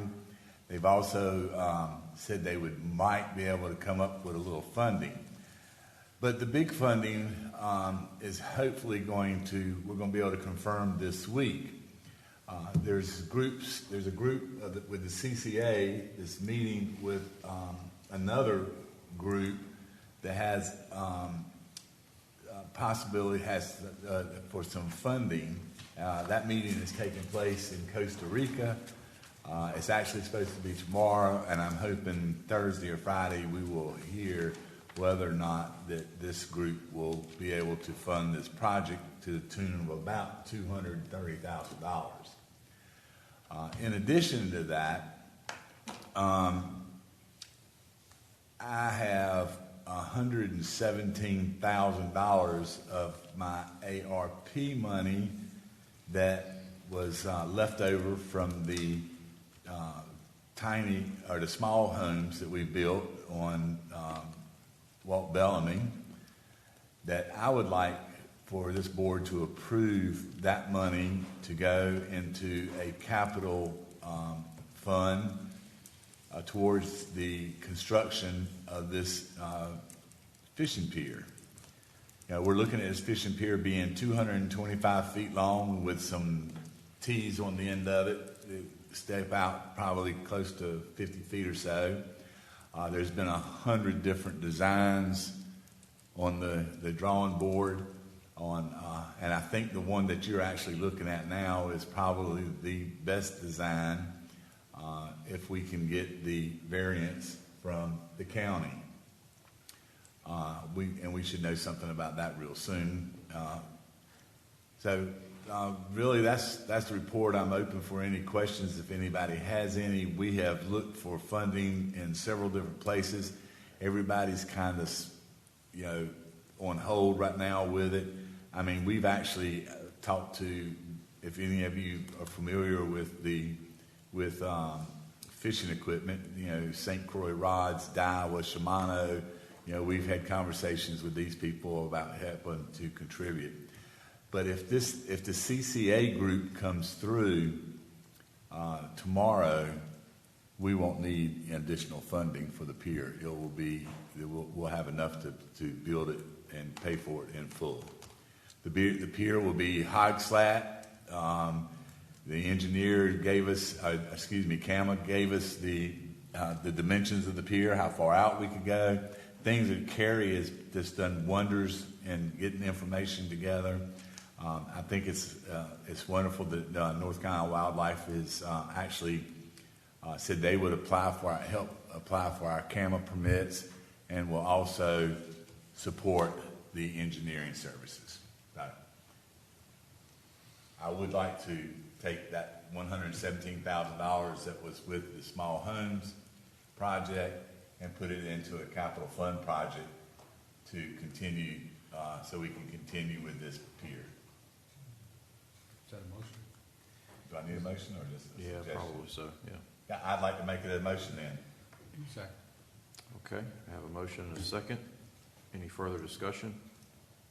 Alderman Astor, just a point of clarification. The AARP funding that you're committing, would it be safe to assume that your primary focus is on the dock itself? Correct. But if sufficient funding is available to cover that cost, would you allow your money to go towards the the construction of parking and? I don't think that's going to happen, but I will certainly. I'm going to commit $117,000. I think it is that was left over, or you can just round it up maybe to $120,000. I don't care, but I'm going to commit that funding for the project, and it's towards the pier, because I really, I don't know if we're going to end up with enough money to do it without that $100,000. Okay. But yeah, if someone wants to step up and donate more money, that money's there to use for whatever. Yes, sir. And so I do want to say that if this is approved, this would be a phased project where the pier would be the top priority. I can tell you that Public Works is currently working with a consultant on designing the parking area itself, so we do not have any firm cost on that. Initial cost that we were given were approximately $400,000. That was contracting all that out, but doing it in-house, I think we can cut that price down. But that would be additional costs that we'd have to deal with at a later time. And just to be clear, so everybody knows, for those that weren't around, this is where the old Bridgeton Bridge used to go across, and it went across diagonally. Whenever that bridge was removed, there was negotiations that were made between the city and DOT to provide the city with this easement. So what you see on the map in front of you, that is a dedicated road right away, and it can only be a road. If the city decides that we wanted to do anything with that other than a road, we would no longer have the ownership of that. Is that fairly correct? And so the other thing I will say, and I had a conversation with the city attorney earlier, and if you approve this, then we'd also ask for another motion to direct the attorney to resolve any title issues with the state and to work with the county to acquire any riparian rights for construction of the pier. Okay. Took the words right out of my mouth, Mr. City. All right. So move. Second. So we still have a motion to do the money. So let's, all those in favor of Alderman Astor's allocation of ARP funding for the pier project, say aye. Aye. Any opposed? Okay. Now Alderman Brinson moved the motion with all the verbiage that the city manager just quoted regarding all that jargon. Are you good with that? Are you okay with that, clerk? I think the motion is to direct the city attorney's office to investigate any title issues and negotiate with the county to acquire any riparian rights. I think that was Alderman. Yes. Does that mean a quick claim deed or whatever it's called will have to be acquired? Yeah, whatever that legal process We're is. going to do some figuring. So Alderman Brinson moved it. Alderman Kinsey seconded it. Any further discussion? All those in favor say aye. Aye. Any opposed? Motion carries. And I'll keep you posted on hopefully the funding. A few other things. I want to remind you that the annual Twilight Easter egg hunt is this Thursday, March 28th at Martin Marietta Park. That hunt starts at dusk, so if anyone would like to participate, bring your flashlights. City offices will also be closed on Friday, March 29th in observation of Good Friday. The city did receive the Tree City USA Award for the 28th consecutive year. An event was held this past Friday at Martin Marietta Park. There was a good crowd in attendance for that. Also, the police department received their CALIA accreditation this past weekend in Alabama, so congratulations to the police department on that. And one final thing, on Sunday, March 31st, there will be a candlelight vigil honoring the memory of Officer Thalman, who was shot on March 28, 2014, and he later succumbed to his injuries on March 31st, 2014. That vigil will be held on the front steps of the police department on Sunday, March 31st at 8 p.m. Is that all, sir? That's all. Okay. New business. Alderman Prill. Nothing this evening, Mayor. Okay. Alderman Royal. Thank you, Mayor. There are times that in our communication with one another, sometimes we misunderstand one another or we perceive things in a light that they're not. And in light of that, I definitely would like to go on record and hopefully folks are still listening to our meeting, to say that there were not any invitations sent out for the town hall meeting on last Saturday at the Omega Center, and to add also to that, the healthcare clinic was never discussed. Okay. And I do understand when there's chatter, people do miscommunicate, but I wanted to go on record to say those things were not true. Thank you. All right. Alderman Astor? Nothing tonight, sir. Alderman Kinsey? No, sir. Alderman Best? Yes. Yesterday was my birthday. I don't see no presents up here for me from y'all. I Well, tried to y'all- give you a quick you meeting men- tonight. you men That was my are- gift to you, was a quick you meeting, but men you didn't are- participate. Well, That was happy it. birthday. That was it. Happy 47? birthday. Is that 47, is that right? 47? Nah. Okay. 27. Nah. It goes 60 something. Yeah. Happy birthday. Thank you. Happy birthday. Thank you. Alderman Brinson. I have nothing tonight. Okay, do we need a closed session? Yes, sir. Pursuant to North Carolina General Statute 143, 318, 11A3, to instruct the city attorney's office as to a settlement in the matter of Guzman Martinez. Do I have a motion to go into closed session? So moved. I have a motion and a second. Any further discussion? All those in favor say aye. Aye. Any opposed? We're in closed session.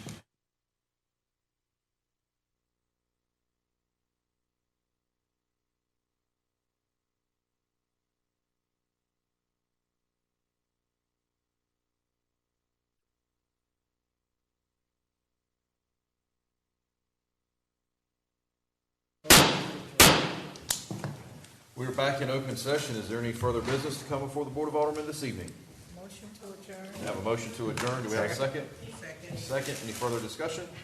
All those in favor say aye. Aye. Any opposed?